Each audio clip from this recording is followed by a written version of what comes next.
You should be able to hear me now. I had overlays when I did the live stream the other night, but now I don't have any overlays again. I don't know why. What the hell? Hey Sparky, what's going on?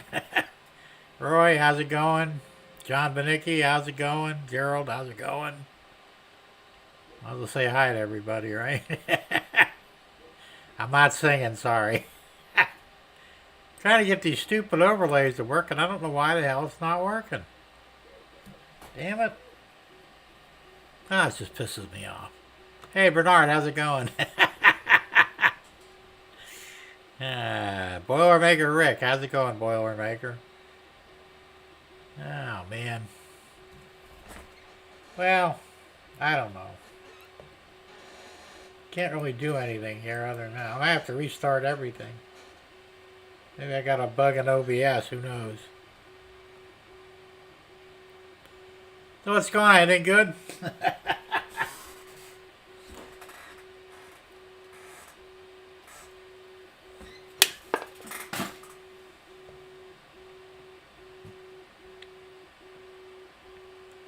Yeah, that's true, Gerald, but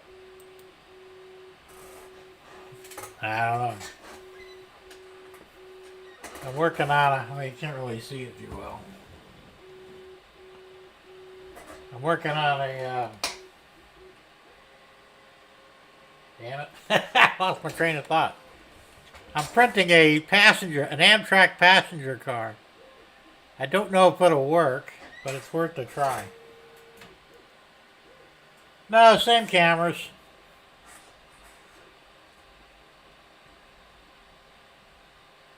Yeah, usually I could put, Roy says, what's on the shelves behind you above the printers?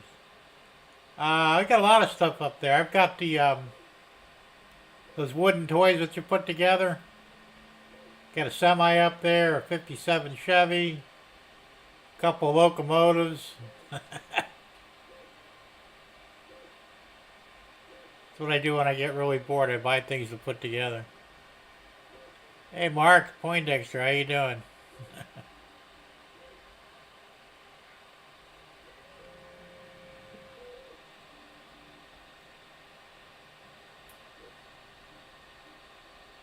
Yeah, you know, I saw the, it was about 12:30 today,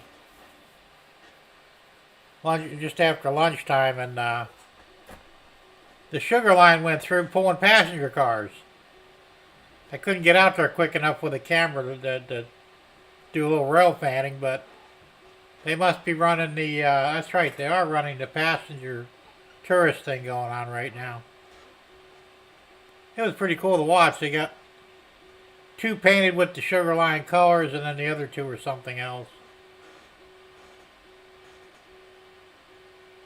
No, they're not. They're not 1/87 scale, Roy.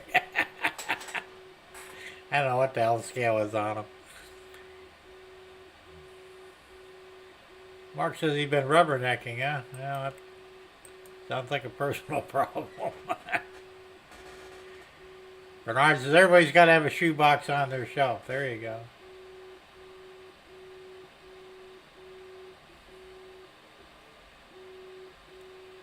Roy says people ask me all the time why I buy toys that ain't 1/87 because I like bigger toys. Yeah, there you go. There's no rule you have to buy all at 1/87. John says I have all kinds of toys used to race RC cars. Yeah, I had a couple RC cars a long time ago. They were fun, but that gets expensive. They were electric ones, so I wanted to go to gas or glow fuel, whatever they call it, but couldn't afford it, so just never really got into it. 1-to-1, Gerald. Yeah, there you go.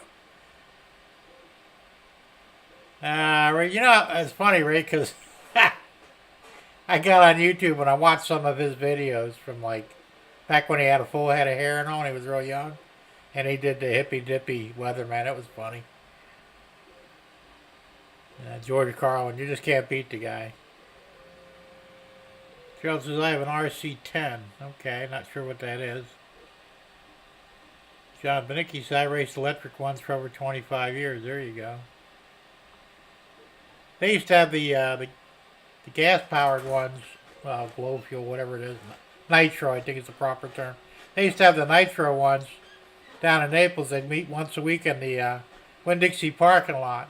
They'd set up an oval and have races. It was pretty cool.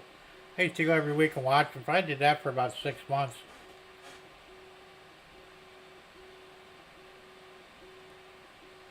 Roy says, John Benicki, I want an RC Abrams tank with an RC lowboy truck. There you go. You're not asking for much, are you?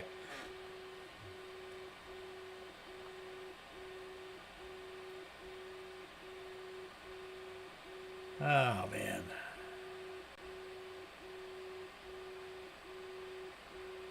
Mark says, I got a few other Nitro race cars. Yeah, they're fun. They're a lot of fun to play with. Maybe one of these days I ever get some extra money, I might go out and buy one again. You never know.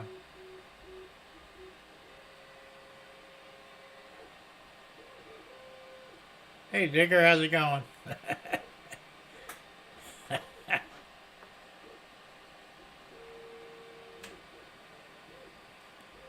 Bernard says, nothing like the smell of nitro in the morning, and it works well with your Wheaties.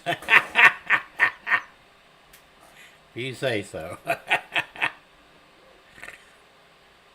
John says, I want to get a drone. I got a couple. I've actually bought like 5 drones, and I wound up sending them back because they sucked.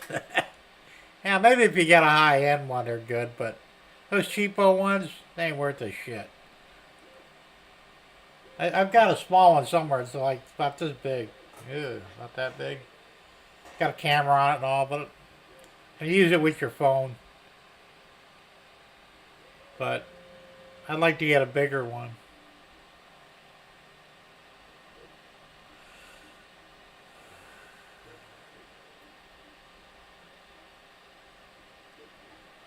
Yeah, me too, Roy.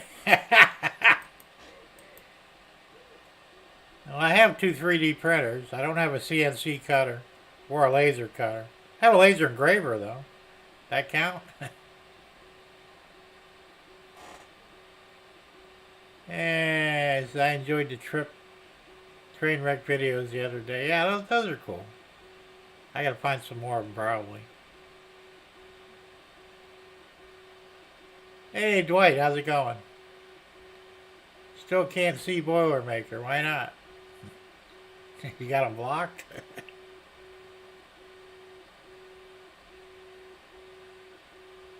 Bernard says, I've been wanting to get a drone to fly over this new rail yard. I heard they're putting in 2 more lines. You got to be real careful of that, Bernard. In some places, it's illegal to fly over the trains. So, that's something I would have to look into. That's why I'd like to kind of have, like, do some nice rope fanning with that, but like I said, you got to be really careful. John says, my son has a really nice one. Costs about $2,000. Yeah, that's the ones you got to get. The high-end ones. I just thought of $2,000 to throw down on a drone. Rick says, I had this problem yesterday, but nothing's blocked on my end. Have nobody blocked, but I'm subscribed to him. Okay. Hard telling. I don't know. And Dwight says, no, Big Jim, I don't block people. That's good. I don't either.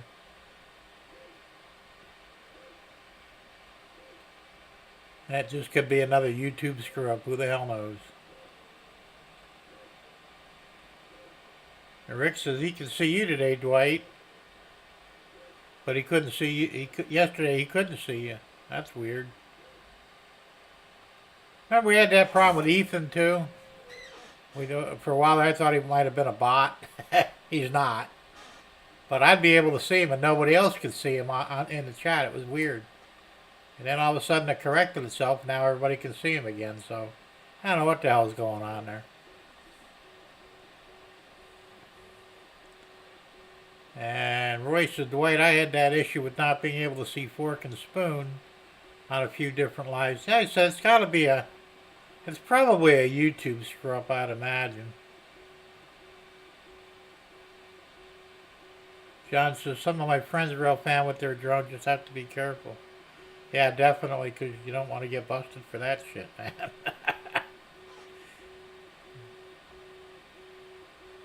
Jim, even if you're not in the right of way, probably not. I don't know all the rules, Bernard. I would definitely check. But I've read places that people have gotten in trouble for having their drone over the top of a train, even if it's way up there. I don't know.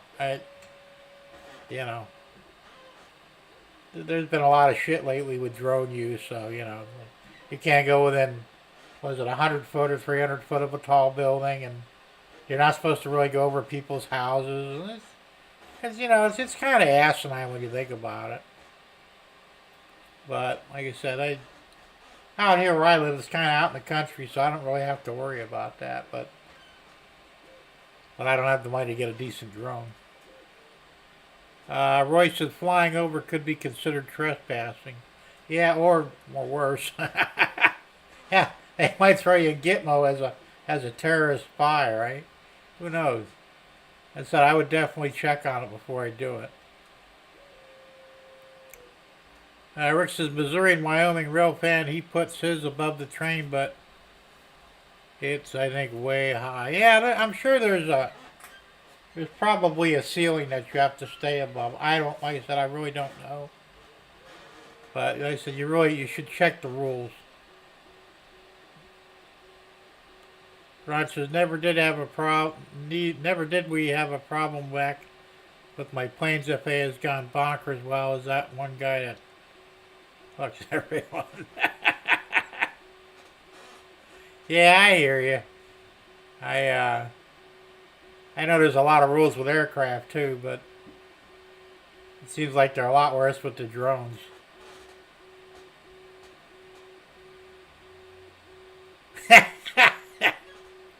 Yeah, that'd take the fun out of it though, Roy. I prefer a gun. That would be kind of weird though. Johnson's son flew his over some cornfields, found a location that was not corn right in the middle of the field. Let me guess what it really was. I know it's illegal to shoot one down, to my knowledge. Although a lot of people still do it. Like I said, there's always some asshole out there that's got to abuse something.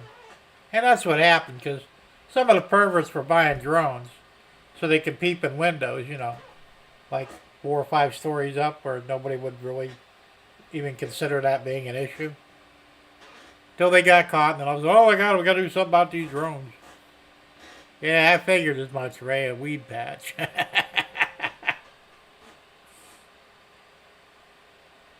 South Brooklyn, I can't talk today. South Brooklyn Railroad, it's going good, man. How about you? Hey, Nora, how's it going? Gerald says now you need to have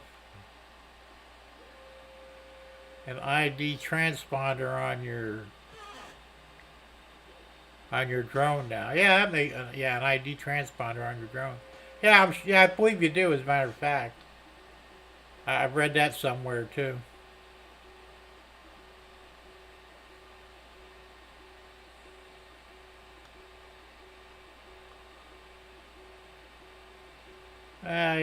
Like I said, there's always somebody that's got to screw shit up.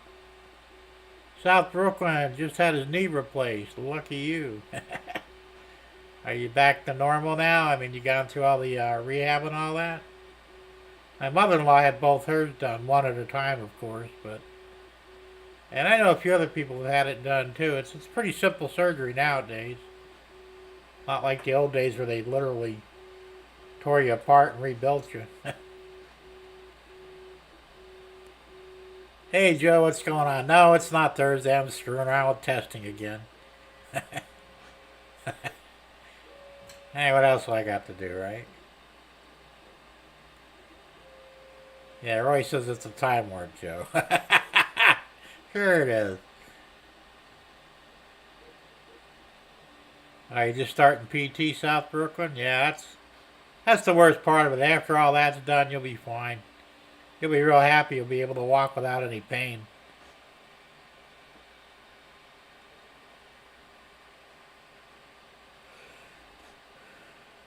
Bernard says, crazy thing is we have an RC field adjacent to our airport. My buddy landed his S-Tall airplane on the RC field runway. Yeah, ADSB type complaint. Or compliant. Sure, Sparky, ask away, man.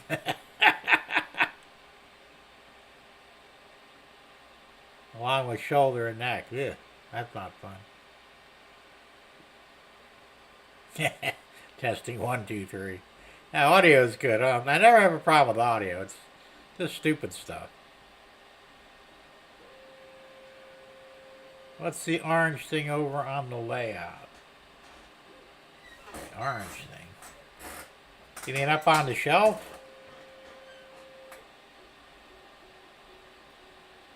Hey James, how's it going?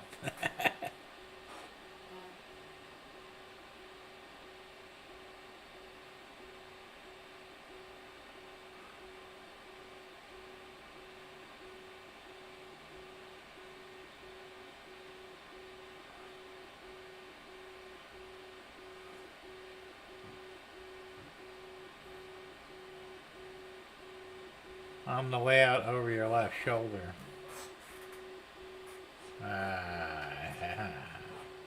On the layout itself, what's orange? I don't know.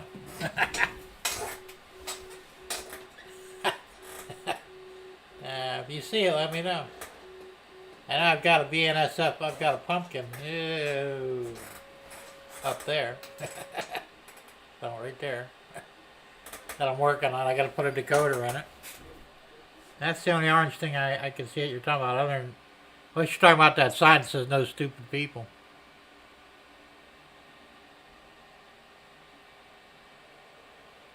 Along the wall. Yeah, that's the sign. You can probably see now my head's out of the way. Hey, Boxcar Jerry, what's going on?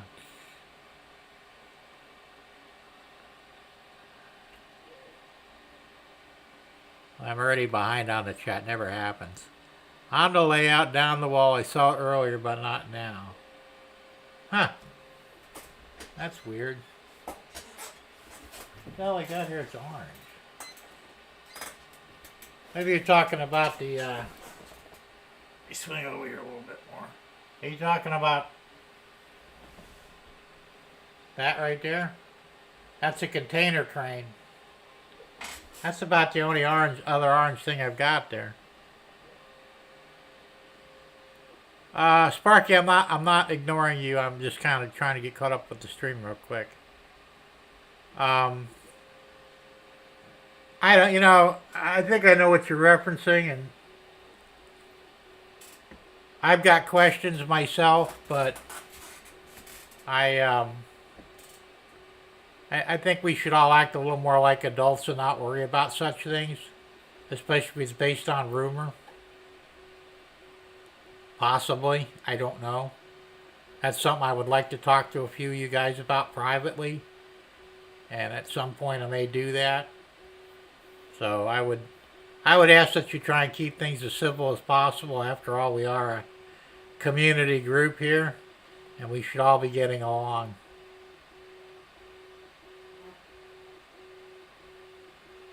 James says, Jim, you're never behind in the chat. Oh, hell, I'm always behind in the chat.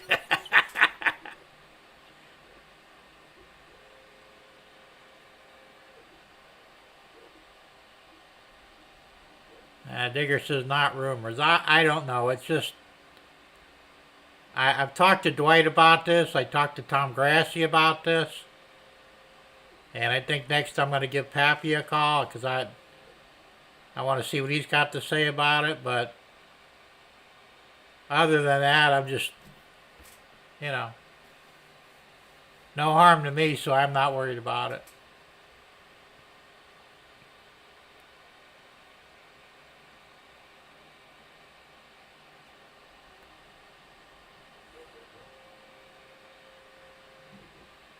I know what you're talking about, Sparky. I just, like I said, I just don't want to get into it here, but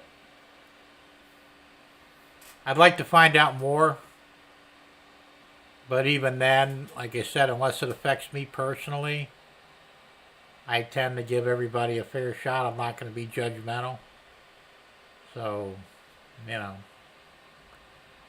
I would hope that everybody uses good sense in the chat among our community, and and it is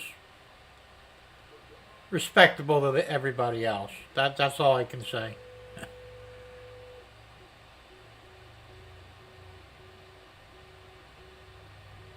Digger says, but it harms the community when one person gets kicked. We all win. Well, that's true to a point.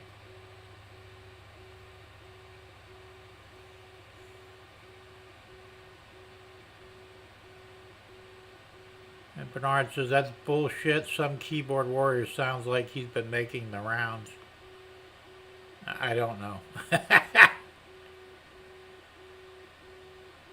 I know, Nora. Like I said, it's kind of weird. It's complicated. I personally heard different versions of the same story, and that's why I kind of question it.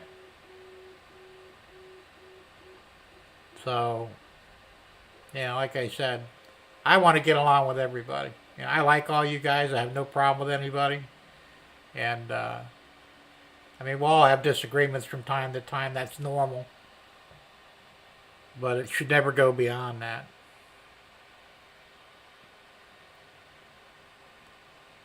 Sparky says, but this is a great group of people. Love this community. One bad apple is making it hard. If that is the case, you're probably right, Sparky. But like I said, I don't really know. I don't have all the facts, so I can't make a judgment call on it. Like I said, until it really affects me personally, I tend to stay out of those problems.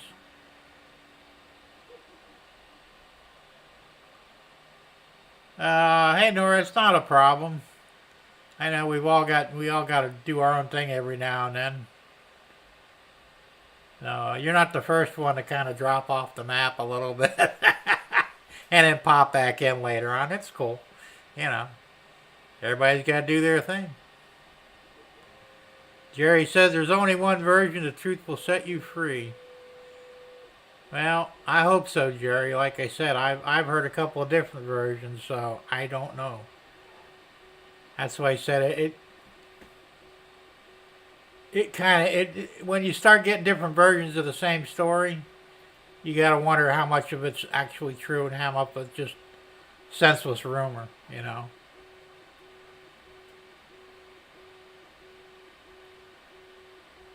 Hey, Sparky, would you mind emailing me that?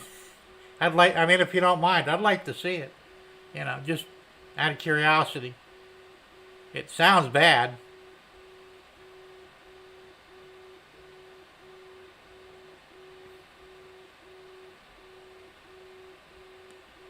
Digger says, don't worry, Sparky, we know the truth of the matter.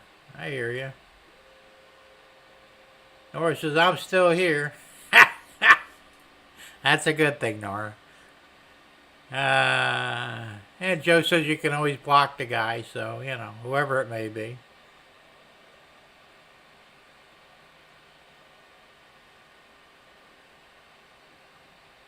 So then, Sparky, this is an ongoing problem? I was understanding it was kind of a one-time deal, but if it's not, then maybe we all should look into it. And Roy says, Nora, I drop off the map every weekend. You got the right idea, Roy. I wish I could get away with that.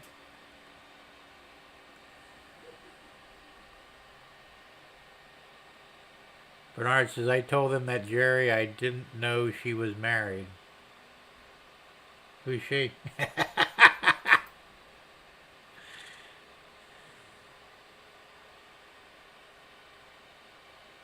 Dicker says, but you have known people for years and know you can trust them not to be lying about it. And that's true. And you might be right, Jerry. I might be getting information from the wrong people. I really don't know.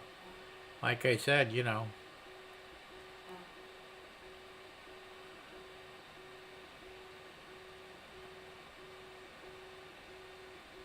I'm not going to read it live, Sparky. I'll keep this private.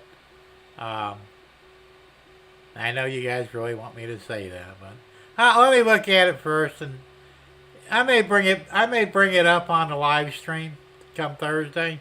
We'll see.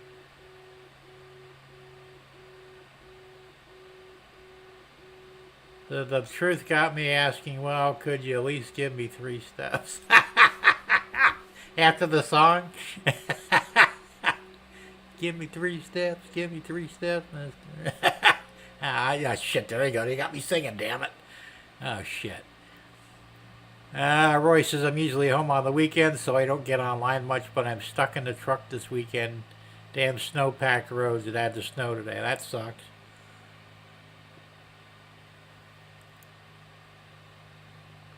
Sparky says it's a good one. Sparky says, Jerry, you are too kind.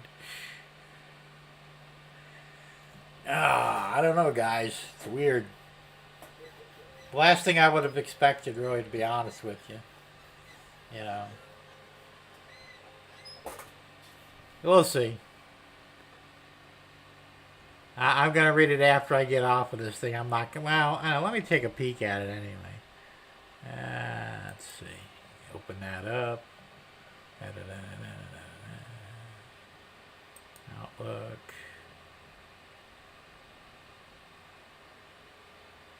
There we go.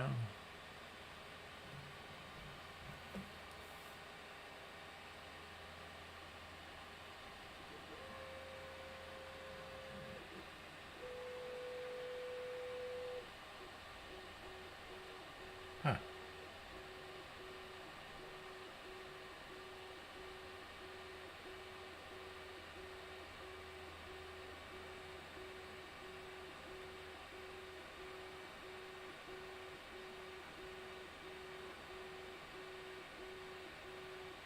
Well, that sucks.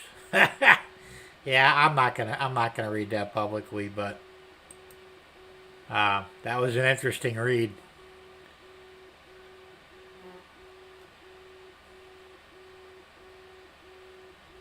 John says, "Are we starting a soap opera as the railroad turns?" There you go, the railroad. Bernard says, "Yeah, first day I haven't had to move snow, but it was 10 below this morning. Woohoo, too cold for me." Jerry says, "Sparky, no, I'm not, but I'm being a big person. This nothing I'm going to waste my time on." There you go. Sparky said, "John, it is one person. Yes, I'd rather it stop, but it keeps threatening others."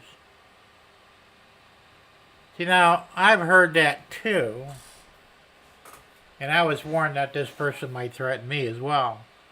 That has not happened. If anything, it was just the opposite. Now,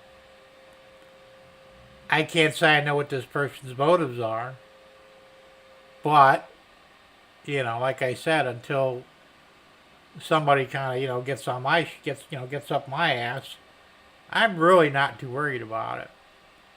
But I understand if this person insulted or really badmouthed you guys, that you would block them. I have no issue with that. But until he does it to me, I'm not going to do anything to retaliate against him. So, and it's not that I don't believe you. I mean, you just showed me proof in that letter. But once again, that's between you and this person and some of the other people that are involved. And really doesn't, the rest of us that don't have any issues with this person should not jump to any conclusions or ban this person from the community until he does something to the rest of us. Now, if it really spreads out and it gets to be where this person is doing this to, say, 100 people, then maybe we should probably reevaluate whether he should be canceled or banned permanently from the community, if that makes any sense. Ray says, all I know is that I am new to these live and chats, 6 months or so. I love you guys that I sub to. We have fun and learn from each other. Not sure why anybody would threaten anyone here. I know it really doesn't make sense, but people do stupid things for stupid reasons, you know. So it's John Benicki, maybe you're on to something as the table turns, or as the turntable turns. There you go. Digger says it's someone who's probably a loony. Yeah, it could be. Digger says it's freezing here. It's freezing across the pond. That sucks. First, we got decent weather for a change. Not so hot that I need the air conditioning, but not so cold that I need to eat. It's actually comfortable, and I even have the door closed. Hey Frank, how's it going? Good to see you. You gonna do your live stream again soon? Just curious, you know. Kind of miss hanging out with you.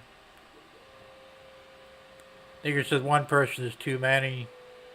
No Sparky, I don't have any trains running. Not today. Like I said, I was actually just testing this stuff, and I got the printers running now. I'm printing an Amtrak passenger car. So that should be, maybe get right over there. There you go. Maybe you can see it better. It's still far away. It's that one right there. It's only about, well, it looks like it's almost at the halfway point. It's a 5-hour print. And that's just for the shell. Then I got to do the floor. And I'll buy trucks for it. And couplers and coupler pockets and all that. But I got it off of, it's not my design. I got it off of, damn, I can't remember the name of the, now hold on a second, let me look real quick. No, it's not that one. Is it that one?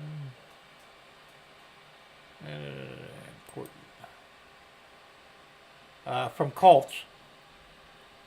They do 3D stuff. And it cost me $1.07 for the file. And I thought I'd give it a shot. And if it works, I'll make myself more of them instead of buying them. You know, I've got chrome paste paint here so I can make them nice and silvery the way they're supposed to, and I can always create decals to, you know, to mimic the actual Amtrak symbols and all that. So we'll see how it works. If it comes out good, I think that's how I'm going to do things. Because I'm having a lot of problem with the Bachmans that I bought. I bought 3 Bachmans and a Walthers. The Walthers isn't too bad, but the 3 Bachmans are, as far as I'm concerned, they're garbage.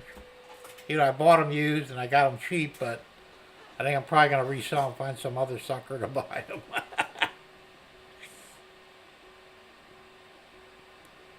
Let's see, Digger's 33. Ooh, 33 where you're at, Roy? Yeah, it's cold enough too. It's like around 70 something here, maybe. I don't know.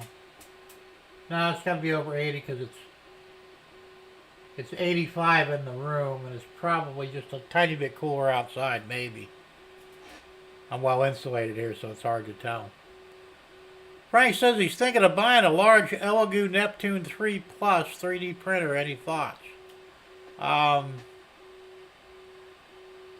Can't say one way or the other, to be honest with you. I think it was Dwight was asking me about resin printing, and I recommended him to get the Elegoo. The Anycubic seems to have a lot of problems. That's the one that Tom Grassi uses, and he's on his 4th one now or something like that. But his first one was an Elegoo, and he had problems right out of the box with it, so I don't know. And maybe he just got lemons. I can't say for sure. But I would think that the Elegoo, since they've been out the longest, might be the best one to buy. Although I don't know about buying a very large one. They're still fairly new. And most people get resin printers to do the small, tiny stuff. And because the resin's expensive, it's way more expensive than the filament printers are. And the resin doesn't go far. It really doesn't. So if you want to do tiny stuff that you can't do with a filament printer, you get the small Elegoo, the one that's been out the longest, I think. Well, Grassy bought the Saturn, I think the Elegoo Saturn. But there was one that came out, like the first one that came out. They've already worked out all the bugs out of that one. That's the one I would buy. Just my opinion, though.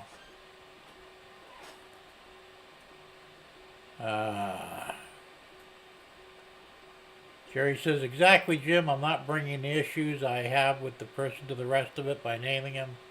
I don't care about this person. I don't want to waste my time on. There you go, Jerry.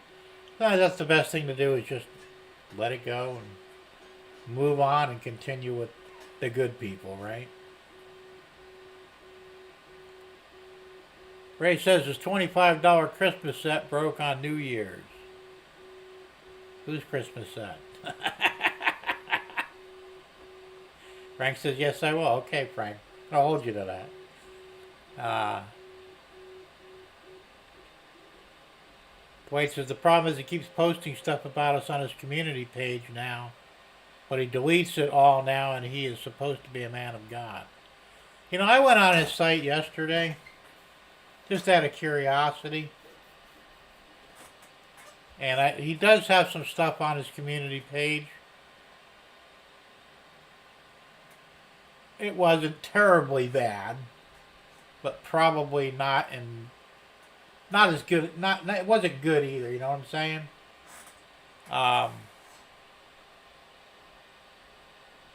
You know, I'm trying to do this without sounding like an idiot. And I mean, I can't really say what I really want to say, you know, but I don't know. You know, like I said, if the guy keeps doing this, then maybe something needs to be done. You know, like I said, in extreme cases, you get everybody to block him. He's screwed. Well, until he comes up with a new channel name. But like I said, I don't understand. But is he going after the same people that he originally going after? Like I said, you've got Jerry, Sparky, Daryl, Derail Daryl, Plumber, and a couple others. Now, if he's continuing messing with these people, then yeah, there's a problem. And it needs to stop. So, I don't know. Digger says, Kathy Millett just got that very printer, Frank. Oh, that's cool. Yeah, Kathy Millett, she does, she works for, is it Woodland Scenics, I think, or Model Railroader Magazine? It's one of them. She does a lot of scenic stuff. She's really good at it, too. She lives in England, I believe. Digger says, yes, I've seen all that too, Dwight. He made a list of people, too. Yeah, that's what I saw. He had a list of people on his community page. Yeah, Dwight, you were on that list, too. There are a few people on the list that I don't even know. But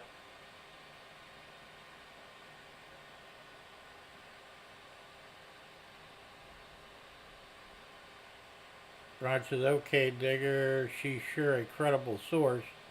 Be interesting to see what she thinks, huh? Who are we talking? Who's this woman we're talking about?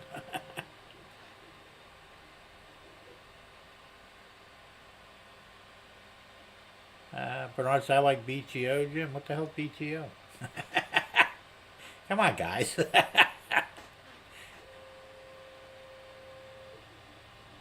Roy says he was in Houston yesterday, but it rained most of the day. Well, that sucks. Rain, snow, you can't win either way, right? Frank says we are not saying names. Alright, well. Frank, she is like a female Luke Townsend.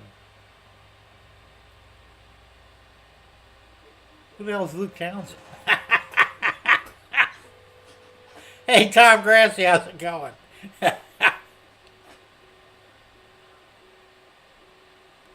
Frank said, this isn't a resin printer I'm talking about.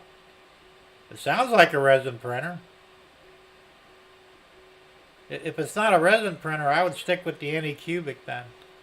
For the filament printers, I like the Anycubic or an Ender. The Creality. Now that one that Plumber just bought is literally identical to my Viper. And I think it's a little bit cheaper in price.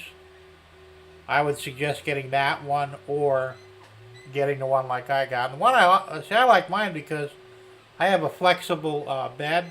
It's magnetic. So you don't have to use anything on it to make your work stick to it. Because most of the 3D printers with a glass bed, you have to use glue or hairspray or some medium to keep the work on the build plate. With the magnetic plate, I don't need that, so that's like a big plus. Let's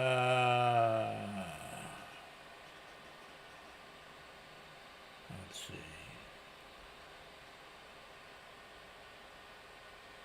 Jerry says, Dwight, let him post. No one pays attention to him. What he fails to realize one thing, we all can speak nothing but good things on each other. That's true. I mean, I don't think I've ever heard anybody badmouth anybody in this community. I mean, all you guys all seem to get along, which is cool. You know, like I said, we may have disagreements on things every now and then, but that's normal. You know. Frank says my Elegoo Mars 3 resin works fine, just not big enough. Oh, okay. How big are you looking to go, Frank? I mean, you know, are you talking about making like things 2 foot wide or 2 foot long or something? I mean, you are HO scale, man. If you're O scale, I could see where you definitely need a bigger one, but you know.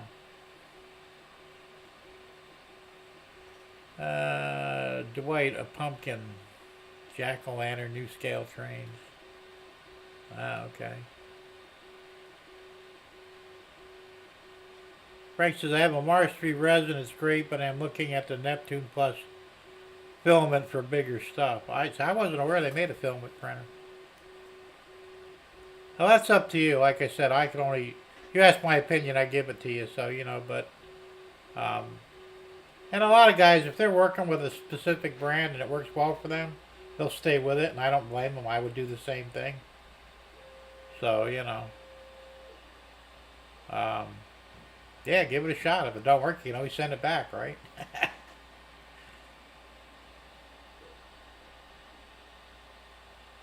Right, says removable build plate with 8.66 by 8.66 by 11. That's kind of small, really.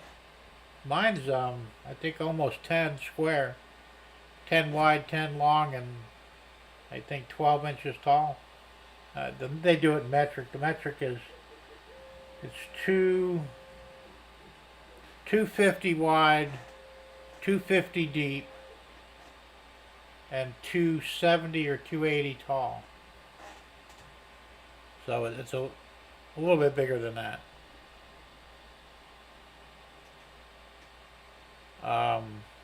Hey Steve 87, how you doing?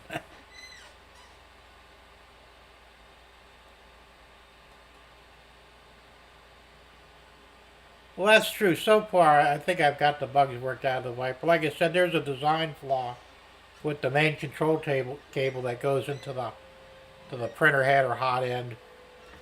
And see how it goes back and forth like that without something to stabilize the cable. The cable starts bending back and forth. And you all know about stress breaking things. You keep wiggling something back and forth, it'll stress crack and eventually stress break. That's what was happening to the cable. Well, somebody else actually came up with the fix for it, but the fix you can print, and it's free to get on Thingiverse. So I downloaded it, printed them out on my both my printers, and I gave that same file to Bernard. And I would suggest that anybody who has a Viper use such a thing.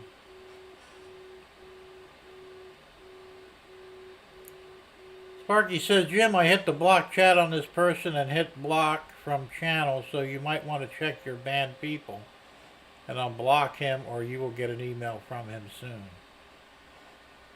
Well, I haven't blocked anybody, so, and I get emails from them, so, and they're, like I said, they're nice. I have no issue. So I don't know.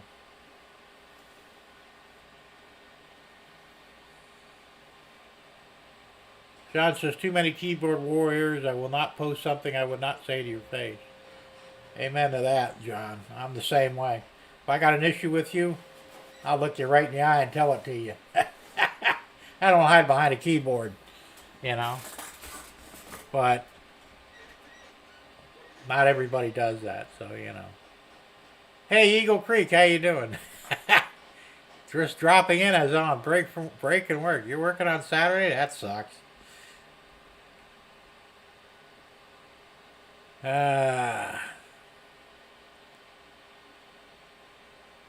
Roy says, Steve 87, look above Jim on the shelves above the printers. Look out of scale toys, way bigger than 1/8. See, I'm not doing it like so. I guess you're a good company, Roy, right? Or I am, or however that goes. Jerry says, continue with train talk and move on. Here you go. That's what I say. Dwight says, bad Sparky, you're going to get a spanking. Sparky, go to the corner. Yeah, Sparky, you actually were on that list.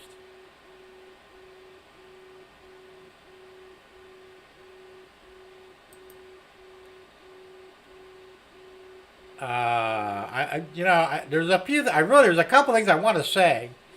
And it might be taken the wrong way by the wrong people. And I don't mean him. I mean other guys that, that we all get along with. But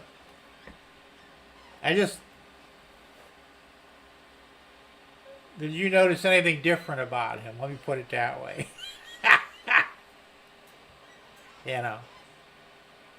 I came to the conclusion he's a priest of some sort. But beyond that, I've got a couple other suspicions as well. Not that it's an issue. For me, it's not. I don't care. But I was just wondering if anybody else knew. And if maybe that might have something to do with things. I don't know.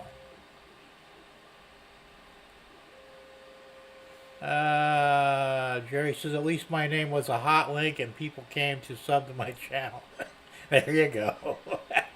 Yeah, they're all hot links on there. Yeah, Roy, I know. I don't understand it myself. I don't see the point in it.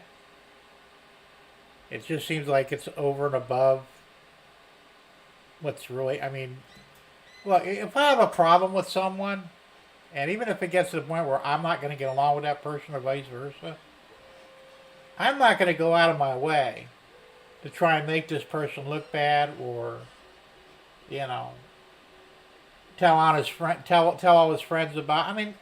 I'm not like that. That to me is very childish, If you can't get along with somebody, fine. Walk away and move on. Why? If this guy is really pressing all, and it looks like he is, and I don't understand why.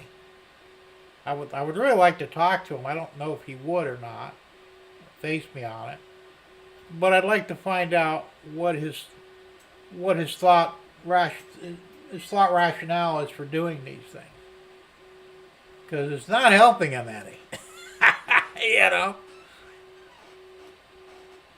We're not naming names here, Frank. It's just the Russians. There you go. Hey, Rick the Tree, how you doing? No, it ain't Thursday. I started as a test, then we kind of got into a whole bunch of different things. So,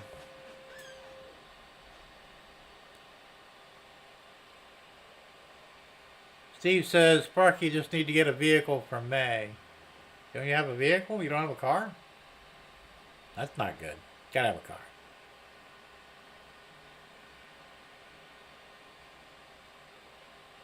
Bernard said, Jim, you said you did like Bachman.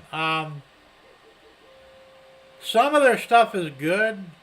Some of their stuff is shit. Now, like the locomotive one looks pretty nice. Okay. But my passenger cars are really old. I mean, they're so old they have horn hook couplers on them, except for the Wallers. The Wallers actually had knuckle couplers on it, so I think it's a newer model. And you can almost tell it looks better and better built than the Bachmans are. Now, the old Bachmans were kind of like, there's really nothing even to. They sucked. They really did. They were more toy than they were a hobbyist model. You know what I'm saying? But now the newer ones, I'm sure, are nicer. And it had to be on the low end because one of the. You know what? I'm gonna grab one here. I'm gonna show you a couple of things here. I'll be back in a second.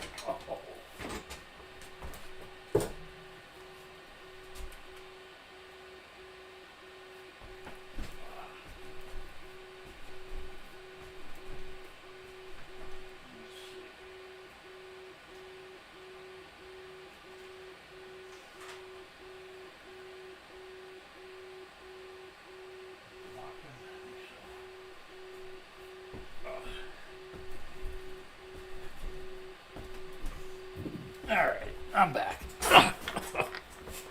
Put my glasses on, can't see a damn thing. Try to grab the right one. Alright, this is the Bachman that I got. Okay? Like I said, I bought this used.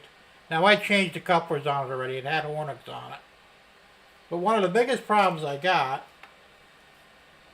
is this part down here, the trucks. See how the wheels are open on the ends? There's no sides on them. They're not supposed to be. This is the way they made them.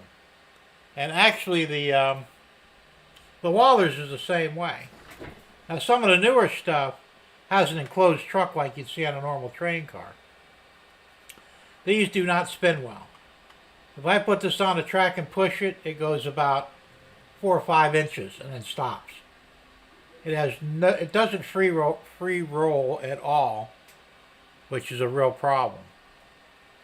So, and the way the trucks are designed, you can't unscrew them and take them off. They don't pop off. They've got a, well, this thing's all put together. I don't want to take it apart, but they've got, the depth of the truck is like this, where it goes inside the center.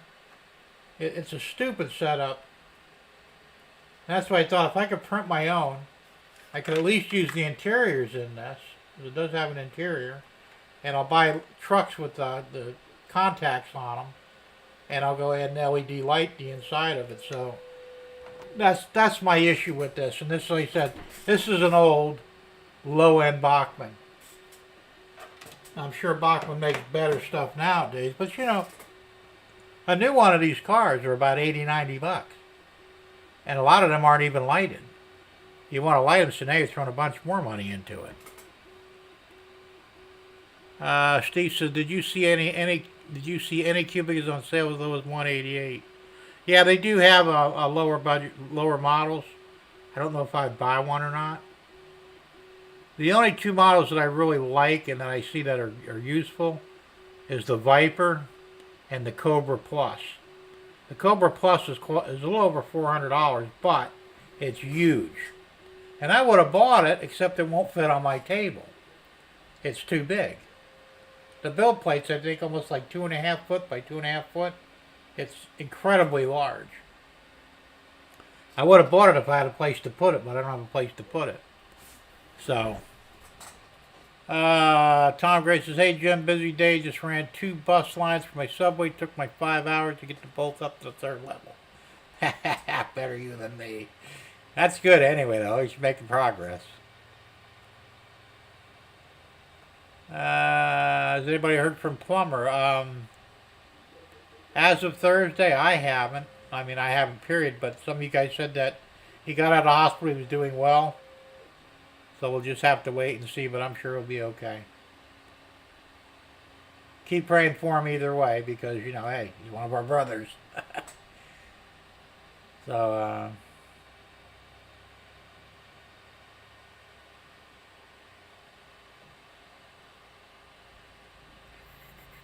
what else is going on here? Lots of chat, lots of chat. Lots of hellos. Frank says, Elegoo Neptune 3 Plus FDM 3D printer with large build volume. Okay. Of 320 by 320 by 400. Yeah, that's big. That's real big. That's not quite as big as the Anycubic Cobra Plus. That would be tiny compared to the Cobra. But like I said, what are you building with it? I mean, HO scale, you really shouldn't need much more. I mean, if you're building anything that's more than 9 inches long or wide, it's not HO anymore. You're getting an O scale. My personal opinion, anyway. Tom Grassi said, I heard from Plumber and he's doing fine and resting. Good.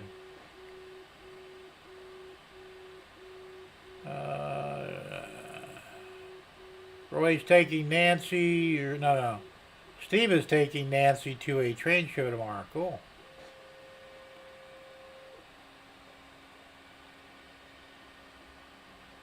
Ray wants to know, Tom, whether you can do a few 2022 Kenworth 1990s with sleepers. You probably could. I said, unfortunately, I have a lot of problems with doing vehicles. The resin printer is much better for that. Vehicles and people.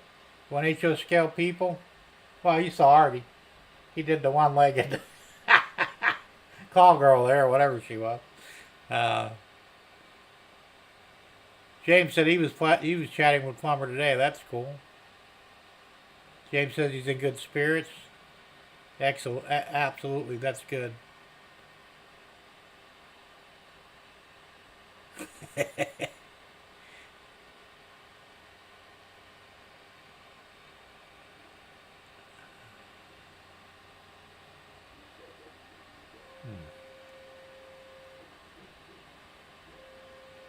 All right, you bad mouthing me, Steve.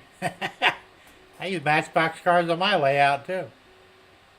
They're 1/64th scale, but the reality is you can take a 187 figure and a seated one, and it fits perfectly in a 1/64th vehicle. If you try and put that same figure in a 187 vehicle, it won't fit. So, you know. Steve says, I know, Roy, I'm just glad I don't have that issue because I would have hundreds of 1/64th and 1/50th scale stuff just stuck to the one scale. Yeah, and you really can't tell. I mean, I have garages. Well, the buildings I have, a few buildings, or even the, well, they kind of made them that way, but if you buy a 187 scale structure with a garage, the Hot Wheels or Matchbox car will fit in it. I mean, and it looks almost proper. You could fit a 187 scale car in there, you know, and there's a lot more room, but because they're so close, I think you can get away with it. And geez, you know, you can buy Matchbox and Hot Wheels cars for what, $1 each. You know, and they got a ton of stuff to choose from, you know. Where you go get the 187 cars, you're looking at anywhere from $8 to $50 for a car. Screw that. You know, I think I got like 60 or 70 cars, vehicles on my layout. If they were all 187 scale, I'd have gone broke, you know. See, Tom says, Ray, if you can send me the STL file, I can give it a try on my channel. On his channel, his email address in the About page. There you go. Give it a shot, Ray. We'll see what happens.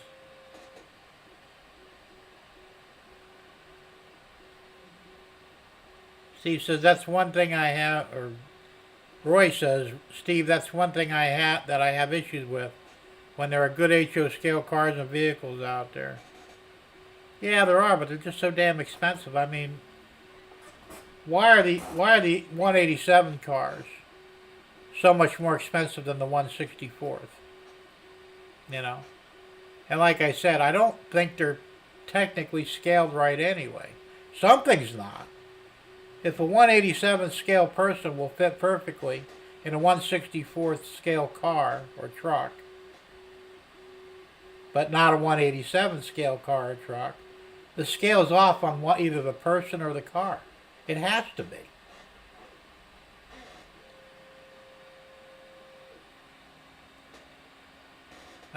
Eagle Creek says, you might as well come out with it now. I just figured out who it is from the chat. We're not naming names here, Eagle. Seriously. You know. Not yet, anyway. John says, aha, I knew it. Sparky is an electrician. Yes, he is. Probably how he got the nickname Sparky. So Roy says, so everyone in the chat needs to buy Jim one HO scale vehicle for Jim's layout so he can get rid of those 164 scale vehicles off the layout. No, don't do that. I said, I got convertibles with the top down on the layout and I put 187 figures in them. They fit. They look right. So, yeah, I know, Tom. This was just a test. I was going to change it and I thought, it's a test, so who cares? You guys are nitpicking me to death. Good thing I don't really care, right? Sparky's, I would like to know his rationality as well. Everyone is so kind in this community. Why is he emailing? I wish I knew Sparky. And I'll tell you what, I may look into it. If I can, I'm going to see if I can get to the bottom of this because it bugs me too, you know? I mean, I can't speak for the guy because I don't know what goes on in his head. But me personally, I think it's rather stupid to go to those lengths to badmouth somebody. I just don't get it, you know. Who knows? All right, Steve, we'll take it easy, man. Thanks for swinging in. Ray says, Tom Grassi, thanks, but what is an STL file? I haven't computed stupid. An STL file, Ray, is the file that the 3D printer reads to construct the model. If you go on to Thingiverse, it's with an I instead of a, .com, you type in what you want to look for, and if they may have it, and you'll see different models will come up, and you click on one, download it, and that's going to be an STL file. So you take that file and you forward it to Tom Grassi, and you're good to go.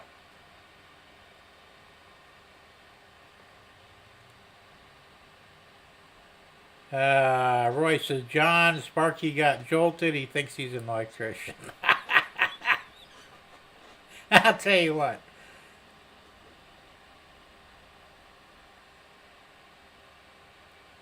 I got a lot of respect for anybody that's willing to climb a pole and screw around with, you know, 1,000,000 volts or whatever the hell those things run. I wouldn't do it. You couldn't pay me enough. Not that I'm a chicken or anything, but it's very dangerous work, you know. And I've been shocked many a times, of course, obviously not from a light pole because you'd be dead. So, I mean, the guys that do that work, you got balls of steel, man. You have my respect for sure. Bernard says, Jim, the BTO was a comment about your earlier Bachman. Was that funny, Mike? Wasn't that funny? Yeah, I guess it was. Steve says, Jim, don't worry about the Max Bach comment. It's something Lee and Roy talk about when it comes to scale model. Oh, no, I know. You guys are just screwing with me. It's not a big deal. Everybody has their own. I mean, I'm not the only one to do that, you know. And I would have went with the HO scale models if they weren't so expensive. But unfortunately, money doesn't fall out of my ass. I wish it did, but it doesn't. So I have to work within my financial means. So, it is what it is. But no, I don't take anything seriously, man. I know you guys are just messing with me.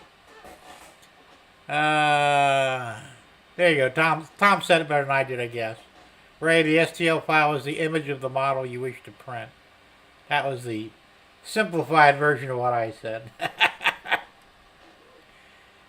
Eagle says, I wish I'd known what this person was doing as I posted some words of sympathy on a post of his a few days ago, not knowing he was up to no good. Eagle, go on his channel and to his community section.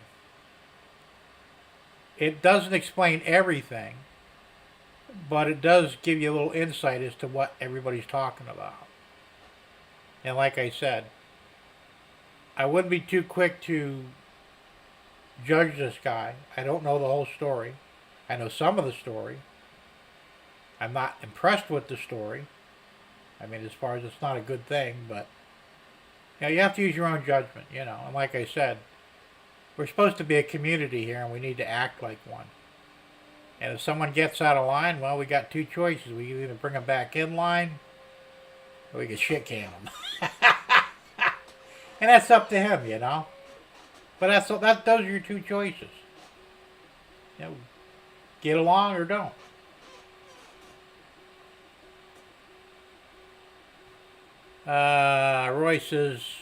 John says, Roy, don't tell Sparky, but I'm an electrical engineer. I work for a consulting engineering firm. I design power and lighting systems we call electricians Sparkies. There you go. I was not aware of that. Digger said, that's okay, Ben. He's a trickster. Okay. Could be. Bernard says, Steve, are you counting rivets? I don't have the patience to count rivets. As long as they're there, that's all I care about, right? No matter whether there's 10 or 1,000. As long as they're there.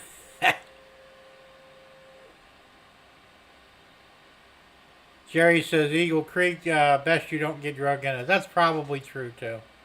Like I said,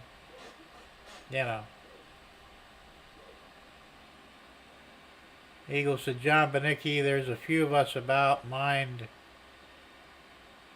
These, you guys don't know what I'm talking about sometimes. Instead of putting up the emoji, it actually puts up what it means. So it says mind, and it says winking face, beaming face with smiling eyes. I know what it is, but sometimes I have to think about it. I don't know why it brings it up like that on my chat box, but it does. And Roy says, Bernard, only on 187 trucks and construction equipment. Well, that I do. Yeah, you're right about that, Roy, because I made a mistake. I ordered a 164 tractor trailer on eBay, and I got it, and the thing was like huge. And I'm going, well, that ain't 187 scale. I mean, so I have to stick with, now I have 187 scale semis, buses, construction equipment, any of the bigger trucks, single trucks. They're all 180s. They're all 187. Because if you get the 164th, they're not right. That's what I'm saying. And this is another thing about Matchbox and Hot Wheels. Well, I'm into it.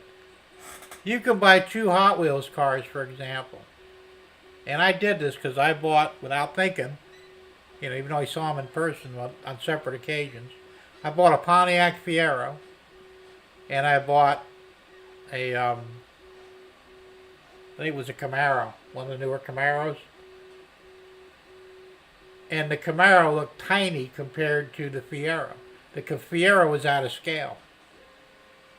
And I don't really think that the Hot Wheels and Matchbox worry about scale as much as they do keeping everything in the same size bracket. So they're not scaled properly. Not everything is.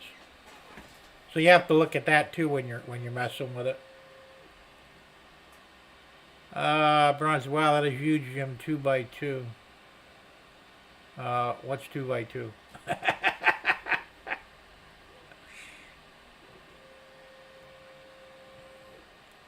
Yeah, and I'm way behind in the chat here. Let me jump ahead here. I'm just looking to see if there's anything important I have to address. Eagle says, agreed, Jerry. I've made some awesome friends in this community, and I don't want to spoiled by one bad egg. I hear you.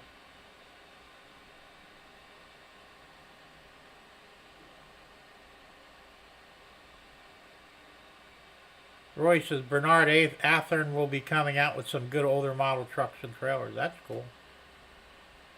Frank says, I need a larger plate to build a replica of a certain body part of mine to keep the weight. Alright, now it's getting deep.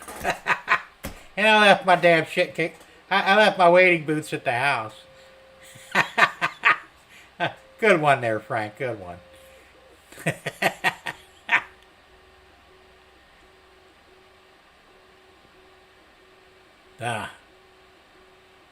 Ray says Artie's person that he printed his name was Eileen.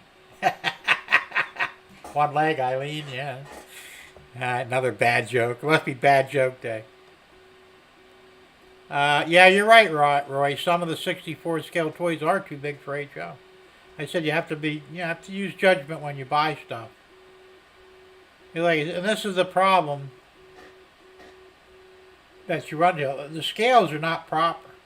Even in the model train industry itself, like there's certain buildings and structures that they're labeled 187, but they're not. They're actually smaller. So and the same thing with the people too. They have 187 people and 1/100th people. And this is the problem if you buy stuff from China. You want to make sure you get the 187 scale, because if you're not paying attention, you wind up with 1/100th, and they're taller. You're like 8-foot guys on your HO layout. Sparky says, I use mostly Hot Wheels on my own. Good for you, Sparky. There's a man after myself. Digger says some of the Matchbox, especially the older ones, are suitable. Yeah, they are.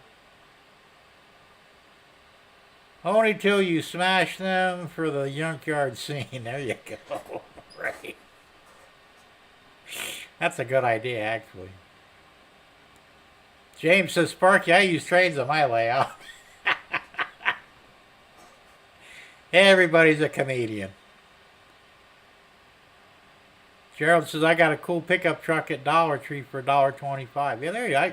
I bought a lot of my stuff from the dollar store. You know. And Walmart. And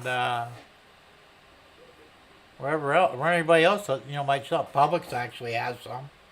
And I look for stuff, you see, I'm particular about what I want. I don't want race car looking things. That's the problem with a lot of Hot Wheels. They put racing stripes on them and numbers on it. I don't want nothing like that. I want something that looks like a normal, everyday vehicle. And they're kind of tough to find sometimes. Bernard says, I got a friend that's got every Matchbox ever made. Yeah, some of them are worth a shitload of money. Some of the older stuff. Jim, give us a hint. Country. Here, I believe. If what you're referring to is what I think you are.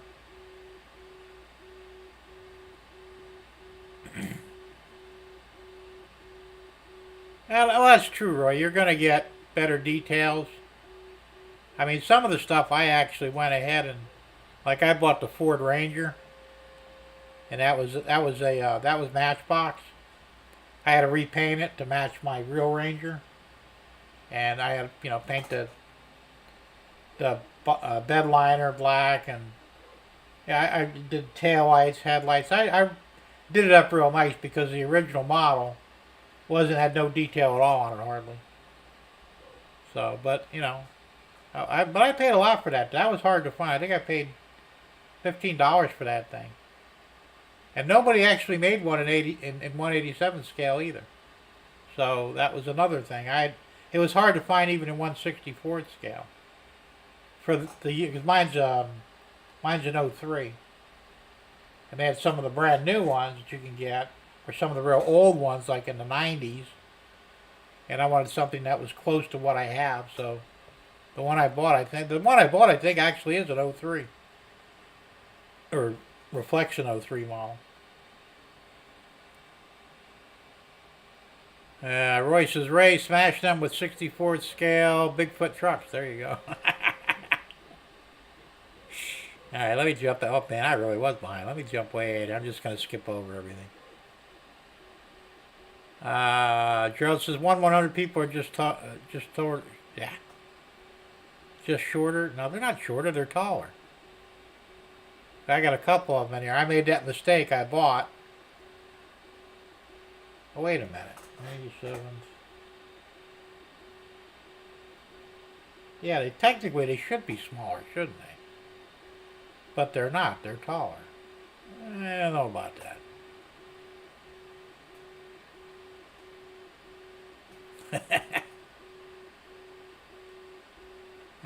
Roy said, if I had known that, Sparky, I'm going to buy you enough 87 scale vehicles to replace your Hot Wheels. You better hope he doesn't have a shitload of them on his layout there, Roy. Otherwise, it's going to cost you a fortune.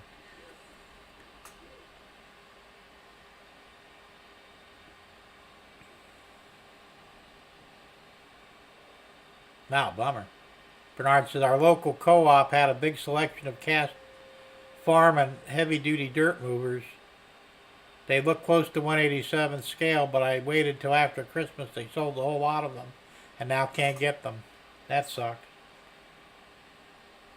See now, Tractor Supply in town here, the feed store, they have the pickup trucks with the dually on the back. The problem is, they're slightly bigger than the Hot Wheels, so they're actually probably like a 1/60th scale maybe, I don't know. But they wouldn't look right because I was going to buy one. I'm thinking, nah, it's just too big. Ray says, don't start with the short people. Jokes, there you go. Sparky says I got about 40 vehicles on the layout, so at what, about $12 each? That's that's almost $500 worth of cars if you actually bought 187 scale. A lot of money. I'd rather spend that money on train cars or something else.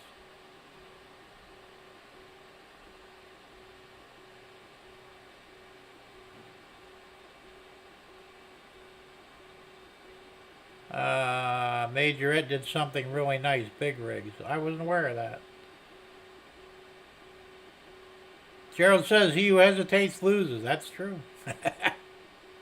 Roy says, Jim, I just bought another batch of super nice 64 scale trucks and farm equipment just shy of $1,000. Oh, hell. Mail call in about 2 weeks. I like to see that. Those are nice. So you can't use them on an HO layout, but because they're just too big. They're actually closer for O scale. Because the one I had two of them. I sold one. And the other one, when I bought my wife the O scale vinyl train set, it came with a truck. And I looked at it, I said, well, that looks almost like the 1/64 scale I have. And it's pretty close. So I repainted it to match the rest of her layout, or her train setup, and gave it to her. Sparky's box trucks, tank trucks, double tank, truck crane, and fire truck ladder. There you go. That's some expensive stuff, man. Hey Heath, how you doing? Good to see you. He says, I want more N-scale vehicles. Not that I have anywhere to put them yet.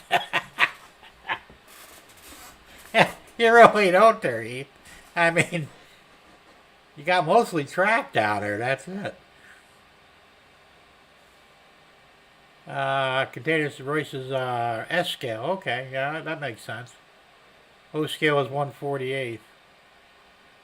Hot Wheels are S scale. Is that true, Heath? I know they're 1/64th, but I wasn't aware that. I don't like I said. It's so confusing, all this damn scale stuff.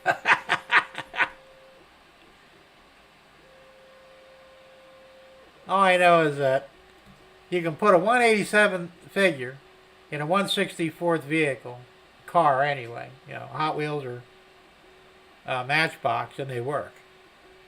Short of that, oh, I trust you, Roy. You seem to know more about it than I do, so works for me.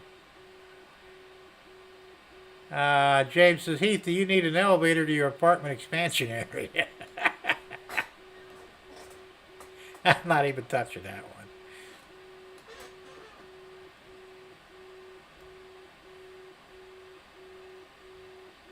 Heath says, James, that would be fun. Yeah, I guess it would be. Oh. I gotta get me another soda. Hang on a minute. Oh.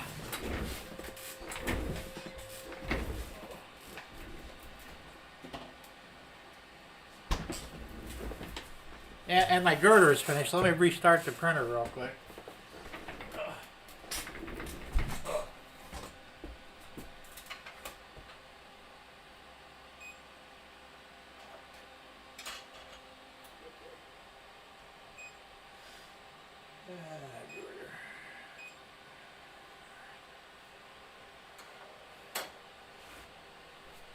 Yeah, I've only got about a dozen more of these to make. What's the percentage of my passenger car going here?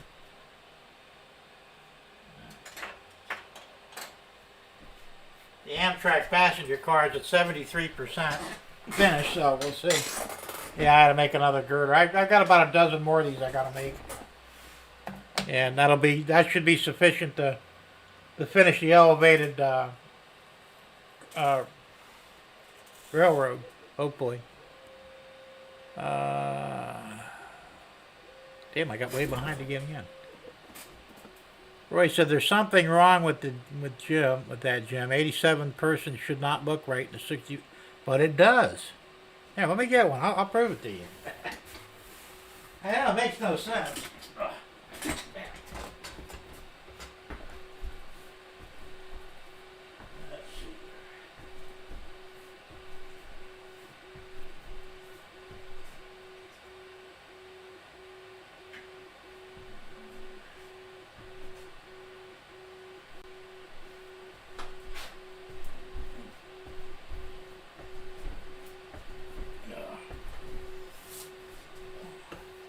I'm doing a lot of walking today.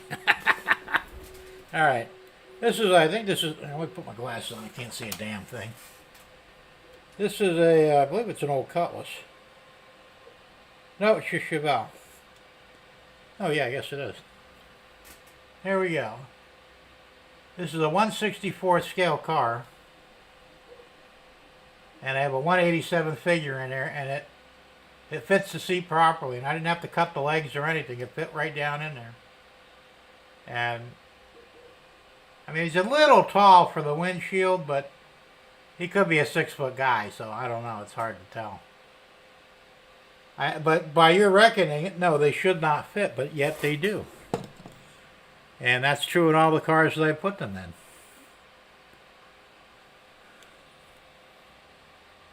I can see this better with my glasses on. I can't off.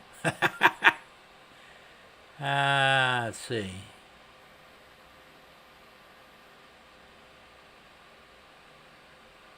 Well, that's true, Heath. I mean, they don't really look bad, but they do fit. And like I said, if I don't have any 187 vehicles here, I mean, nothing open top like a car. If I try to put a 187 scale figure in it, it won't fit. It's too big for the car. So, and like I said, I think it all comes down to everything. The scales are not correct.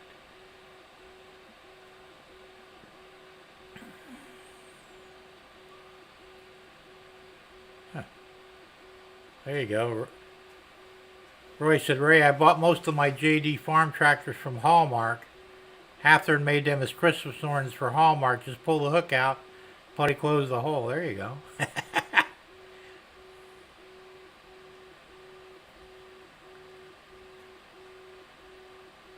Frank says, Heath, buy micro machines. There you go. Sparky said, Frank, I was thinking that as well.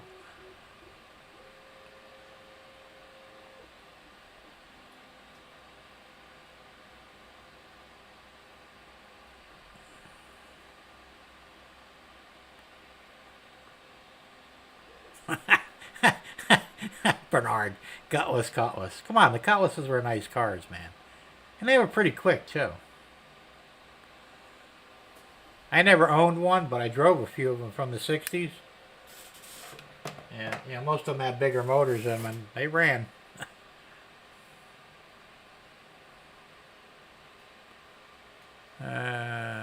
Sparky says, looks perfect to me. Well, there you go, see?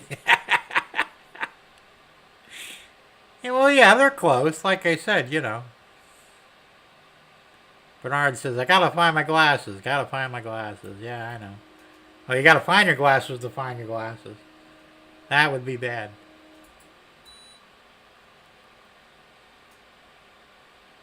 Put a 187 in the seat next to it so we can see the difference. I don't have another seated figure. I put them all in the seats on my train station. I'm pretty sure anyway. I don't think I have any more. I need to buy more because I want to put figures in the passenger cars too. But now that's another thing now. And once again, this goes back to scale. Now you take something like this here, that has an interior in it. You have to cut the legs off a seated figure in order to make them sit properly in the seat, because the seats aren't deep enough. And that's 187 scale and 187 scale figures. So obviously there is a big problem with the scale. The scales are wrong. So unfortunately I don't have one to show, so sorry.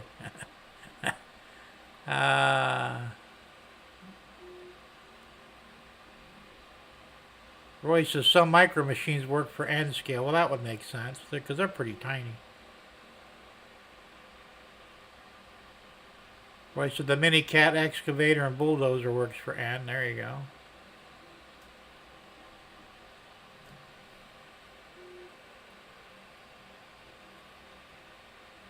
Alright, so he says micro machines were tiny scale component style play sets and vehicles that were slightly larger than N scale at 1/148. So, yeah, N scale is 1/148, right? Alright, Sparky, we'll see you later, man. Thanks for hanging out with me. Sparky says, I will leave this one, get you some more watch time. I'm not monetized and nowhere near getting monetized. I've only got 332 subscribers. When I get 1,000, I'll worry about my watch hours. Bernard says, I'm only kidding, Jim. I'd rather have a 442. Though, wait, I do have a 66 Linda Vaughn 442. Cool. Well, I should have bought this car too. They had an Olds 440, a Hurst Olds 442 convertible. Came with the factory his and her shifter. One you could switch over to shift manually or put it over regular automatic. And I could have got that thing for $2,700.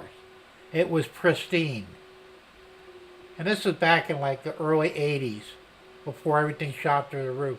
That same car is probably worth about $80,000. I don't know why the hell I didn't buy it. I should have. My stupidity. Beautiful car though, and very fast. Spark is fizzling. Okay, have a good one, Sparky. Yeah, John, it does come down to perspective. That's true. Ray says you don't have to cut the legs off, just have already make them for you. Good one, Ray. That's a good one.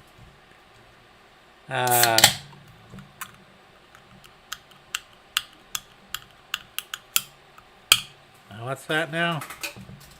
Let me raise that up a little bit. As Roy says, so Jim's layout is a big trucks or maximum overdrive movie set. Trucks and cars without drivers. Well, all the open stuff has drivers in it, like the convertibles. But anything that's closed, the problem with a lot of Matchbox and Hot Wheels, they rivet them together. And you'd have to break the rivets, and then you'd have to like reglue them. One day I may wind up putting people in them. But right now, no.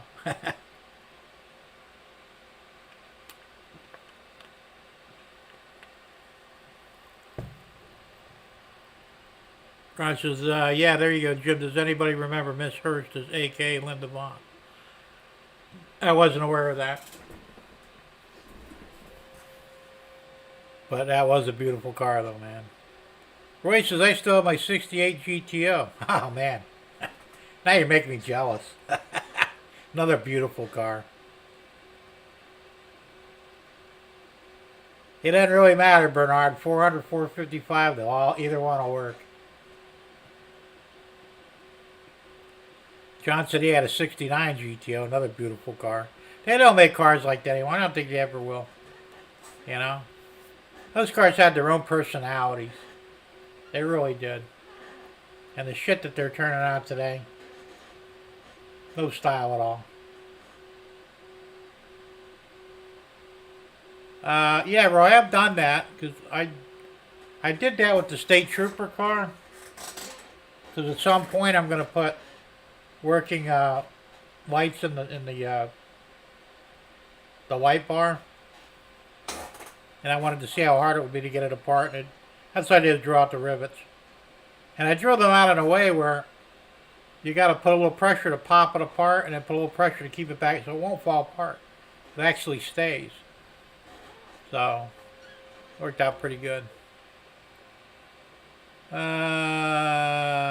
Bernard says, awesome, Roy. I got a 67, put tri-powers on it too. Oh, yeah. 3 deuces, man. The only way to go. 2 fours aren't bad either, though, so. Dual quad, yeah. John says, Bernard, mine had, oh, you had the 425.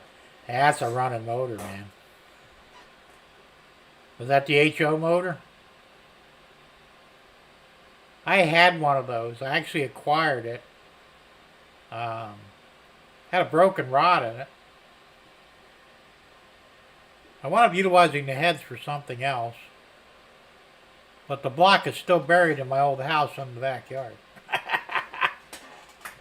The block and the crank.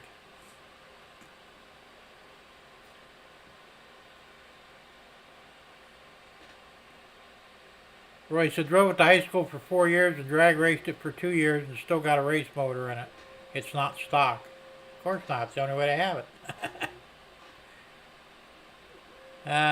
Ray says, I can only joke about the printers. I have no clue how they work.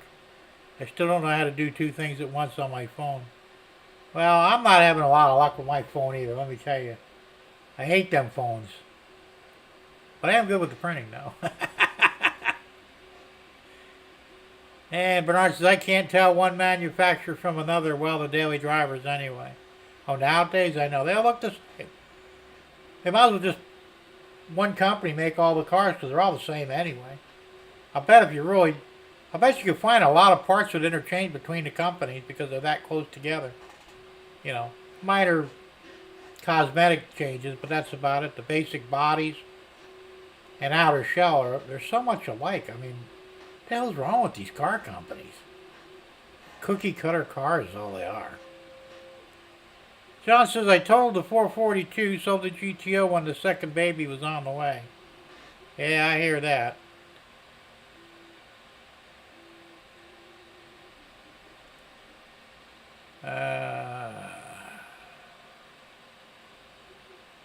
Roy says, I ran tri-power to drag race one weekend. Yeah, that's the way to go, man. I had a friend, he had a 455 in his Firebird. It was I don't remember what year it was. It was 86 maybe? No, it was 70s. Because it was the old style one. Maybe 74, 75, maybe a 73. Anyway, he put a 400 in it. A buddy of his had a dual quad setup, the intake and everything to fit on the 400, right? So he said, oh, what the hell, I'll try it. So he put it on the car. He had a 4-speed in the car, manual. He said, come on, we'll take a ride. I'll tell you what, that car scared the shit out of me, man. I mean, he'd pull it sideways every time he hit a gear. Unbelievable power. The only bad part was the gas gauge would go while you were driving it. I think he had two 650 Hollies on it. Now that was plus it was a tunnel ram, so It was nice. It was cool, but not very practical.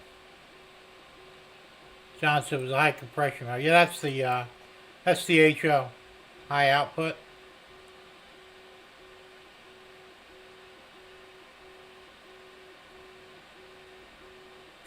Roy goes, see guys, I'm single. I can afford old cars, trains, and trucks on multiple scales.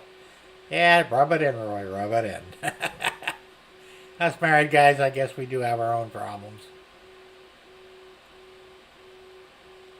Bernard's nice, Roy. My 62 Grand Prix had the 421 dual quad. It's getting a 428 YH code when I finish building it. I had a 64 Grand Prix I bought for 20 bucks. And the motor was blown in it. It had a 421 in it. So I didn't have the money to build it or buy another one, but I had a 350. So I put the 350 in it, Pontiac 350, And I drove that car around for about a year. Sold it to my friend. And I don't know what the hell he wound up doing with it. But it was a cool car. I liked it. If it would have been a convertible, I would have kept it. But it was a hardtop. Ray says, my flip phone finally died and I have no clue how this smartphone works. Have my flip out. Join the club, Ray. I just, 2 years ago I bought the smartphone and because I was using a flip phone too. I love the flip phones. And it got to the point where they simply don't work anymore. Or at least not well. And people insisted on texting me. Well, you know how hard it is to text on a flip phone? That was the only good thing that came with the smartphone. It's easier to text. But I don't go online with it, or I don't do any of that shit. I basically talk and text every now and then with the smartphone. But yeah, it's a pain in the ass. I don't like it. Johnson, my brother had a 67 Camaro with a big block in it. Oh yeah, absolutely. Yeah, them old Camaros, they were nice.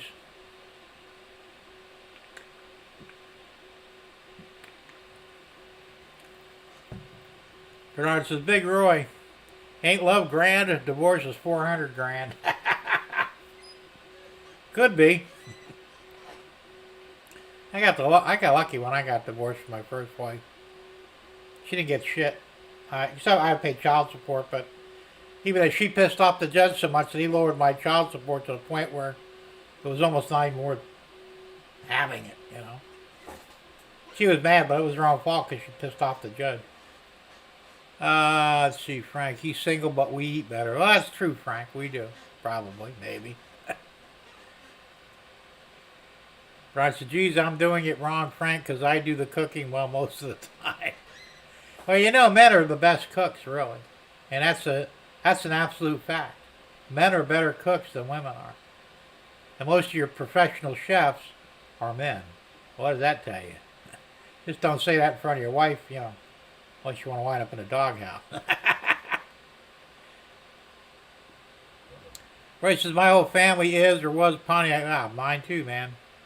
Between my dad, mom, brother, and two cousins, GTOs, 65, 65 convertible, 66, 67, 68, 69 Judge, 77, Jesus Christ. Firebird, 57 Chevy, 67 Camaro, another 57 Chevy. I never had a 57 Chevy. I had friends that had them.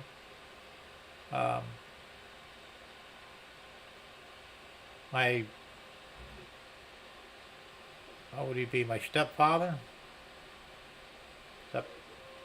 Well, my mom's husband. He had one, and he had nitrous on it. And I'll tell you what, for the big sled that it was, as soon as you hit the nitrous, that son of a bitch would fly. But I personally like the 55 Chevy myself, even though I never owned one. Gerald said we had a 64 Catalina, another nice car. Hey, the Pontiacs were great cars, and I was really, well, when they shit-canned the entire Pontiac line, I wasn't really surprised. I was mad when they stopped making Pontiac engines, and they were stuffing Chevy engines in them. All my Pontiacs had actual Pontiac motors, what they call a P motor, P for the designation for Pontiac. Hell, if I wanted a Chevy, I'd bought a damn Chevy. You know. So that was what really pissed me off, is when they stopped making their own engines. But I wasn't, and now they're talking about that. It's kind of funny. I read an article where they said that GM was really kind of upset that they actually killed the Pontiac line, because it was the best line out of the GM products. I mean, some people might argue that Chevy's better, but you know, I obviously never owned a Pontiac. I had many Pontiacs. I loved them. They were great cars.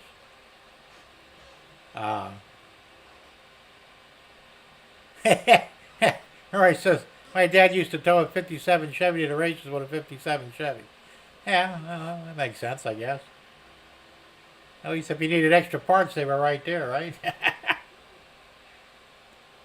John says, my brothers and I had all kinds of muscle cars. 68 Firebird, 67 El Camino, the 396, 70 Buick GS, 68 Camaro, 68 Cutlass. Yeah. I had the 82 Firebird. I had the Buick GS. Never owned a Camaro for some reason. I never really liked them. I liked the Z28 Camaro, the 69, and I think 70. But I could never afford one. They were always so high priced. It's out of my price range. Bernard said, Dad was Chrysler boats, 413s and 426s. There you go. The only Chrysler product I ever had, a Dodge van. Tradesman 100. And I kind of got a deal on that one. The guy that sold to me thought he was screwing me over because the engine kept overheating. But as a mechanic, I knew that the top and bottom tank radiators, which the Dodge had, were prone to clogging near the bottom. So he wound up putting a new water pump in, new hoses, new belts, new fan coils. He basically rebuilt everything in the cooling system. The only thing he never did was change the radiator. So I had the radiator rotted. For most of you mechanic types, you know what rotting a radiator does. It cost me $25, and the truck ran like a dream. And I think I drove that thing for like 5 or 6 years. And finally, the body rotted off of it pretty much, and I wound up junking it. But I gave $400 for that truck, and it was in nice shape. I mean, no rust on it when I first got it, and everything worked in it. Didn't have any power stuff. It was all manual, but still, you know. And three speed on the column, and you know, it was your basic base van, but it was nice. The guy was really mad because I went and showed it to him. I probably shouldn't have rubbed it in like that, but I went and seen him a few weeks later. I said, yeah, man, I just want to thank you again. Did you not have any problems? I said, oh yeah, I said, the radiator was plugged in it. I had the radiator rotted out for $25 and runs like a charm now. Boy, he was mad. Oh shit. Well, that's what you get for, you know, not knowing enough about it. And John says, that was when we were in high school. Yeah. Well, cars were cheap then. I mean, so somewhat. You know, those cars today, you know what they're worth? It's ridiculous.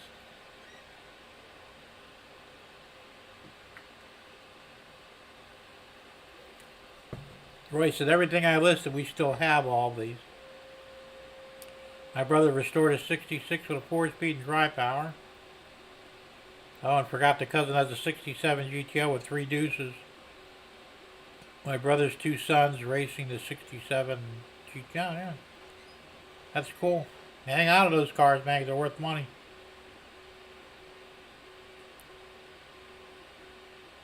Bernard says, yeah, Pontiac didn't build many 428s, only 2 years. Does your Catalina have one in it? Oh, it could. It might have a 389. That was a more common engine among, you know, my dad's Bonneville. He had a 67 Bonneville. It had the 328 in it. Or 389 rather, excuse me. Which was a good motor. Ray says, I had a 69 pickup with a 394 speed and got better mileage and ran better than my 2003 Dodge pickup. Well, yeah. I'm not a big fan of Chrysler products. Never really liked them. And Gerald says we had a 56 Chevy Bel Air before they were cool. There you go. Roy says, and the other one is going to race the 67 Firebird. There you go. Roy says both are building new motors for both roll cage traction bars. There you go. So they're actual strip cars.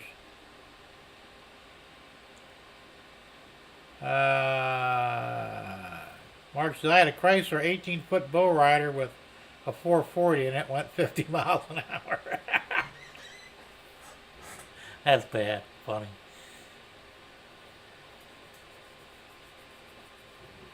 Mark is $400 for that truck. $400 and they can buy 4 tires. I know.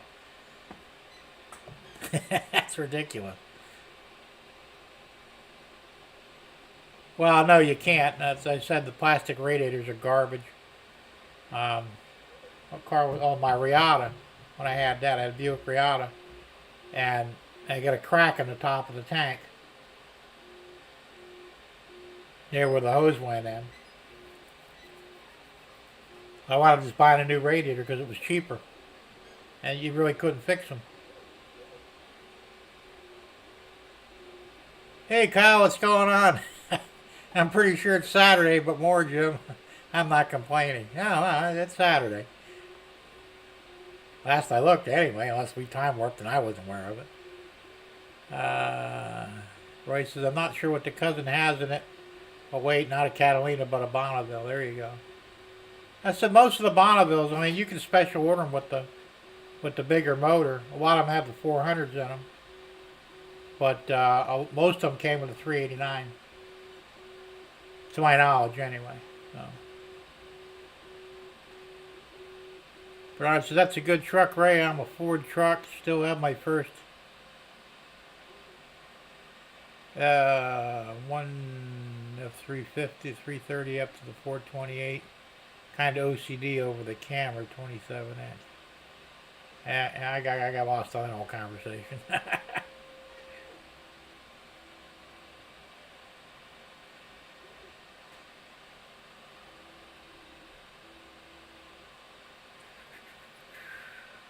Roy says, I'm a Chevy truck guy. Yeah, I like the Fords myself, to be honest with you. I got the Ford Ranger. I almost bought a Ford F-150, but they wanted too much for it, so. Roy says, I had a guy offer me $8,000 for the goat. Oh, fuck, that's a joke. That's an insult.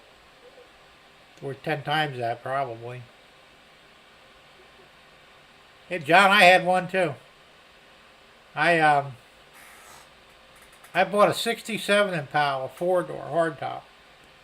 I paid $65 for it. Had a 3-speed on the column, straight 6-cylinder in it. And the car was a piece of shit. I mean, it ran great, but like every panel was crushed on it. It was just looked like it'd been in a bad accident and should have been put down, and nobody did. Hey, a friend of a friend said, hey, I know a guy who's got a 65 convertible Impala. He said, you could probably, it needs an engine and transmission. I said, what does he want for it? He said, all right, probably take $25 for it. So he worked at the cemetery in Naples, so I went down to the cemetery, saw the car. Car was in decent shape. Top worked, wasn't torn. The car was blue with a white top. It was kind of weird. It was a 2-door. So I found the guy, says, you take $25? No, hell yeah, here you go, here's the title. So I bought the car for $25, drug it home, towed it behind the 67, pulled the engine transmission out of the 67, put it in the 65, and because there was no engine or transmission in the 65 at all, it was gone. And drove that car around for another 3 years. I loved that car, it was great. If I had the money, I would get another one. But preferably with a V8 in it.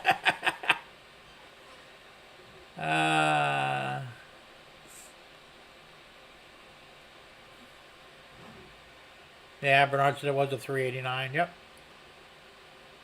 Run good, have some deuces for some. There you go. Jerry said, Jim Tedesco, did you see the convertible 69 Judge that got $1 million At Meekham's Casino. No, I didn't see that. I'm not surprised though. Like I said, they get crazy money for those cars. I mean, it just kills me. I had a '73 Pontiac Le Mans.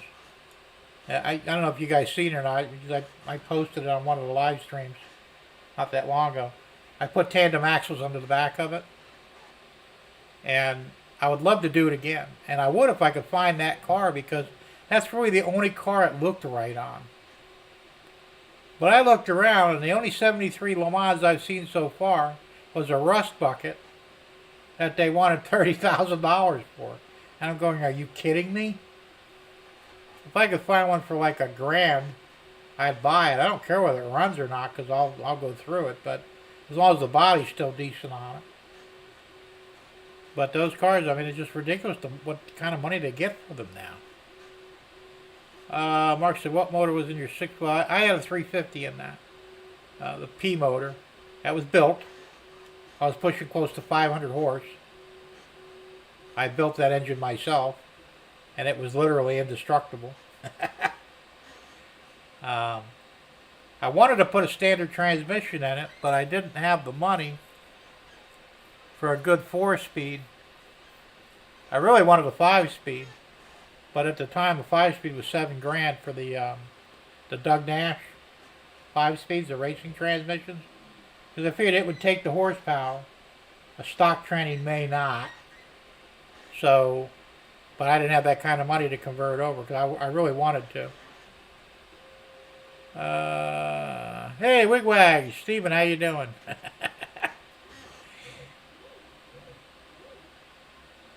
Jerry says, sorry it was a 70. Okay, that's close enough. Royce, they drove that Bonneville from California all the way back to Canvas. Yeah, they were running cars, man. I said Pontiac made a great car. I guess there was no money in it. I guess Chevy figured that they can cookie cutter all the Chevys, and I mean eventually they did away with Buick. They did away with Oldsmobile, and the only two that really survived was Cadillac and Chevy. Now Cadillac still makes their own motors, but even some of the Buicks before they quit, and the Oldsmobiles were all running Chevy engines in them too. The only motor that Buick still, I don't know if it still makes it, but is the 3-liter? It's a V6. I might not be right on the 3-liter, but it is a V6, and that's the only motor that Buick makes. It's still considered a Buick. So, John says, mine was an automatic, but a 283 V8 was in good shape. There you go.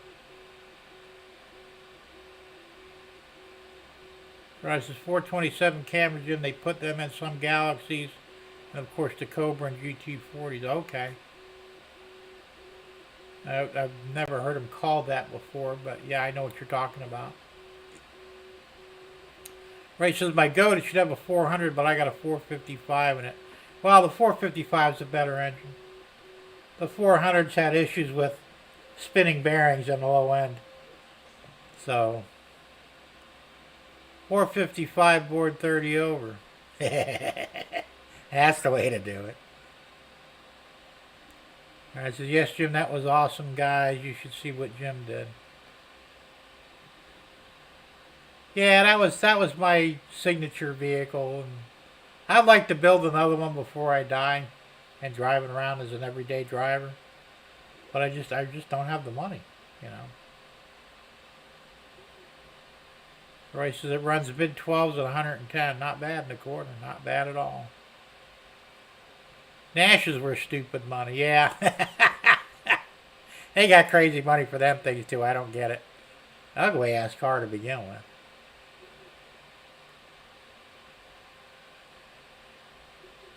Bernard says, I don't, nor do any of my kids run street drags anymore.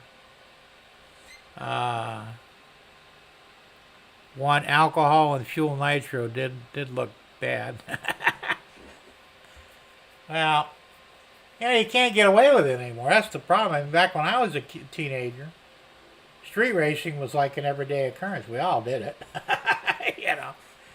You do it today, you wind up in prison probably, and they'll take away your car, and You'll be financially ruined for most of your life. I mean, what a joke. They ruin everything, you know. Brian's 400 rods were too heavy. Well, okay, if you keep it below 5 grand. Oh, that's true. Like I said, that was an issue with those. I mean, you could build them to solve that problem. You know, forged rods, thicker bearings, a balanced crank. But not many people had the money for that. That was the problem.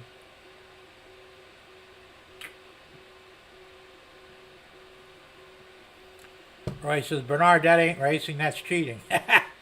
Nitro's only in Top Fuel and Top Funny Car Street. Should be held to straight gas or what you can, or whatever you can do with it. Oh, and what you can do with it. Yeah, but you know, hey, isn't that the name of the game though, to win at any cost? I don't know. We used to run avgas in our cars, you know, 110 octane, 115 octane, you know. And boy, make them cars run like a son of a bitch. Yeah, Roy goes straight gas with 104 octane boost. Maybe a little jet fuel. There you go. As I said, we used that avgas. We used to go down to Immokalee. The local airport would sell it to you if you didn't have an airplane. They didn't care. It was expensive. But man, did it make the car run. Kyle says, I would love to find my parents a 65 Chevy stepside. That's what they had when they first met, but good luck trying to find one, let alone restore one. Well, finding one would be the problem. Yeah, Jerry, I'm caught up again for the moment. Restoration is it's ridiculous. I mean, I would have to win the lottery to do something like that now. I really would. And you're looking at $20,000, $30,000, $50,000 to restore a car back to its original condition or better than original condition. Who the hell's got that kind of money? You know? And that's assuming you do most of the work yourself. You gotta pay somebody, probably $100,000. That's nuts. So, yeah. That is what it is, but I don't know. The good old days are long gone, unfortunately. Wasted gas mileage for that motor in my car about 5 miles to the gallon. Figure that out, guys. Oh, and where is the fill tube? Anyone know? What car was that again? I already forgot. It's probably behind the license plate. I know the 57 Chevys had them up in the, that was behind the tail light. That's right. But most of them older cars was behind the license plate.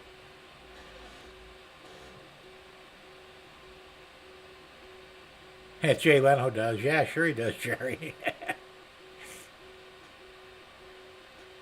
Yeah, that would be behind the license plate, if I recall correctly.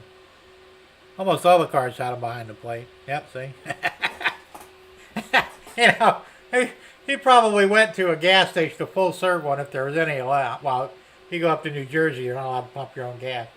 And I bet if you went up there with an old car like that, and the pump jockey wouldn't know where the hell your gas filler was, bet money on it.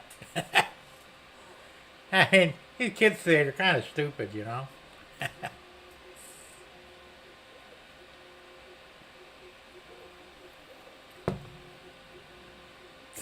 I remember I had a 65 Chevy Corvair that I bought for my first wife. Took it up to the gas station. They still did full serve there, right? I pull up to the gas station, right? The guy's in the back yanking on my license plate. He's looking all around for the fill tab. The fill cap's in the front because it's a rear engine car, you know. Where the hell's your gas cap at? I said, dude, it's up front. What the hell's it doing there? Well, that's because the engine's in the back. He was completely confused. He was a kid, you know, about 17 years old. Dumber than a box of rocks. I mean, yeah, 57 was in the taillight. Not many people know that. Which was kind of a cool place to put it. Yeah, Bernard, the Spider, the 4-speed. and twin four barrels on it. They were massive. They were quick cars. I never had one. I wanted one, but you couldn't find one. I really wanted. They had the best Corvair they made. Believe that was it was a '69 Corvair Monza Spider, convertible. Had factory air conditioning, and had the two 4-barrel carbs on it, one on each side of the motor, and 4-speed standard transmission. Beautiful car. But then there was a friend of mine. Well, we don't really friend. A guy I knew down the street. He had one. I tried to buy it. Offered him 10 grand for it. This is back in the mid '80s, and the car was pristine. It was completely restored before it got crazy expensive. But I offered him 10,000 cash for it. He turned me down. I didn't have any more than that, but he loved that car, man, and it was beautiful. And everything worked in it. Air conditioning and a whole 9 yards. It was a piece of work, I'll tell you what. Another car they should have never quit making. You could think that what the hell is that asshole's name that killed it? The environmentalist guy? Can't remember his name now. It'll come to me in about a week. Yeah. And there we go. I had the 65. I paid $65 for that. Hey, $1 a year, right? And before that, I had a 67. Oh, wait a minute. The 2-door was a 67. The 4-door, I had a 65. The guy gave me the car. It didn't run. I had a bad alternator, and he couldn't keep batteries in it, so I replaced the alternator, put a new battery in it, and drove it around for a while. And then got a bone up my side. I was going to V8 it. So I put a subframe under it in the front, ripped the flat 6 out in the back. I had a 1957 Chevy differential I put in the back of it.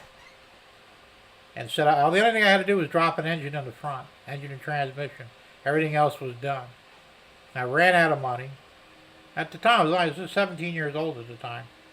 So I went up, I put an ad in the paper to sell it, and some guy from California, I don't know how he saw the ad, somebody must have told him about it. He flew over here and bought the car, he put it on a trailer, and he drove it back. I trailered it back to California, where I'm sure they finished it. It was a cool deal. Yeah, Ralph Nader, that's it. I hate that asshole. Hey, is he still alive by any chance? He might be, I don't know. Roy says, my goat was manufactured in October of '68. I was born November of '68. That's pretty cool. Almost your birthday, right?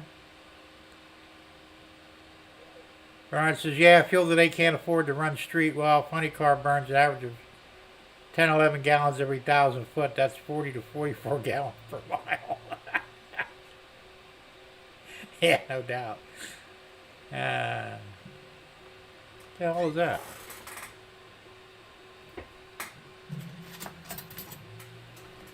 Oh, is that my lizard buddy? I got a lizard here. Is that my microphone boom? Or was. Oh, he still is. Could barely see him there. He's like hiding behind there. What are you doing over there? Crazy thing. Check him out. I don't know if you can see him or not. See him? I don't know if you can see him moving his tail or not. He's been in the shed now for about 3 months. He must be drinking out of the water bowl that I have for Pogo. Because normally they dehydrate and shrivel up, but he's still going. Yeah, Jerry, he likes trains. Amazingly, he hasn't knocked anything over yet. I mean, he's all over the layout. I mean, I'll see him there. Even when I'm running the trains, he'll sit on a track that isn't being used and watch him. I swear to God, it's weird. Watch him go by. Yeah, Roy, Godzilla on the layout. There you go. Sparky, you're back. I know, that's a different kind of pet. He's becoming a rail fan. There you go, Kyle. You got it. Yeah, weird things you see around here. Hey, it's getting warm here. I gotta turn the air on. Got a handy dandy remote here.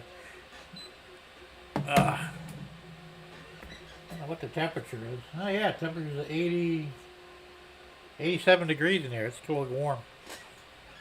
Let's see. In the old days, we went for miles per hour, not miles per hour. That's true. Yeah, I think back, and I remember I had my Impala. I had the 65 Impala. It had a 30-gallon tank in it. And I don't remember what the price of gas was, but I remember it cost a little over $7 to completely fill the tank. So that would be down around 40 cents a gallon, somewhere around there. But it was damn cheap to fill the tank. And I used to travel all over the state. We'd take little mini vacations on the weekends, just go different places, check it out, what's going on, and then head back home. Can't do that anymore. I'll leave that up to you, Jerry. You go ahead and name them. That's true. I don't really have any bugs in here.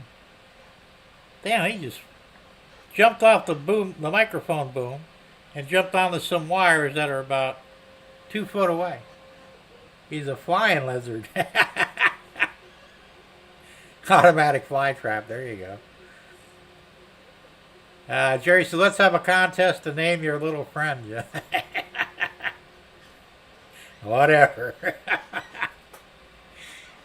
Bernard said, I got 6 engines on the stands as we speak.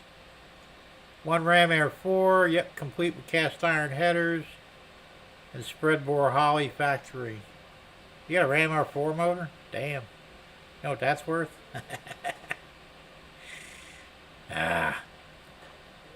Guys are making me jealous. Roy says, let's call him Mini Boxcar Jerry. There you go. Sheriff says, Gleaser. What's a Gleaser?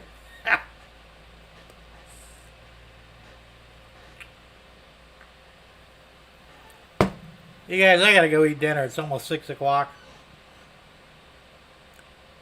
Does he eat much? Well, I guess he eats the bugs if there's any in here. Maybe ants or whatever. I haven't really seen any bugs in here at all. Not that we don't really have food or anything, but he's obviously eating.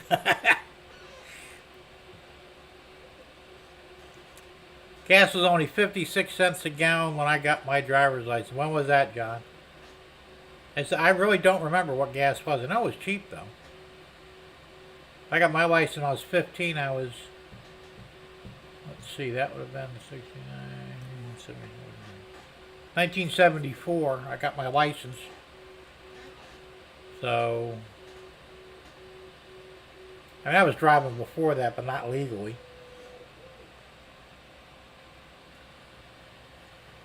Yeah, me too, Ray. I gotta go get my food, too. Spanish for lizard. Oh, okay, that makes sense. I don't know Spanish, so. What was that word again? Gleaser? Weird.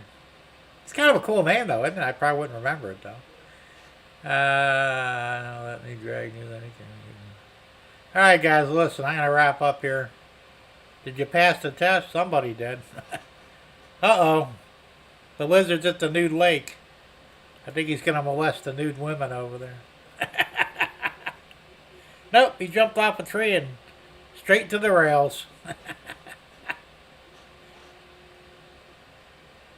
Gas was 13 or 19 cents a gallon in Jersey in '73 when I got my license. It had to be cheap. I'd have to sit down and figure out because, like I said, I always had a gallon or two left in the tank. But Friday night I would go to the gas station, fill my tank. It cost me $7 and change. It was a 30-gallon tank, so it had to be cheap. I just don't remember. That was a long time ago. What's that in Spanish for why? God, I haven't heard that term in forever. Alright, guys, for real, I'm getting out of here.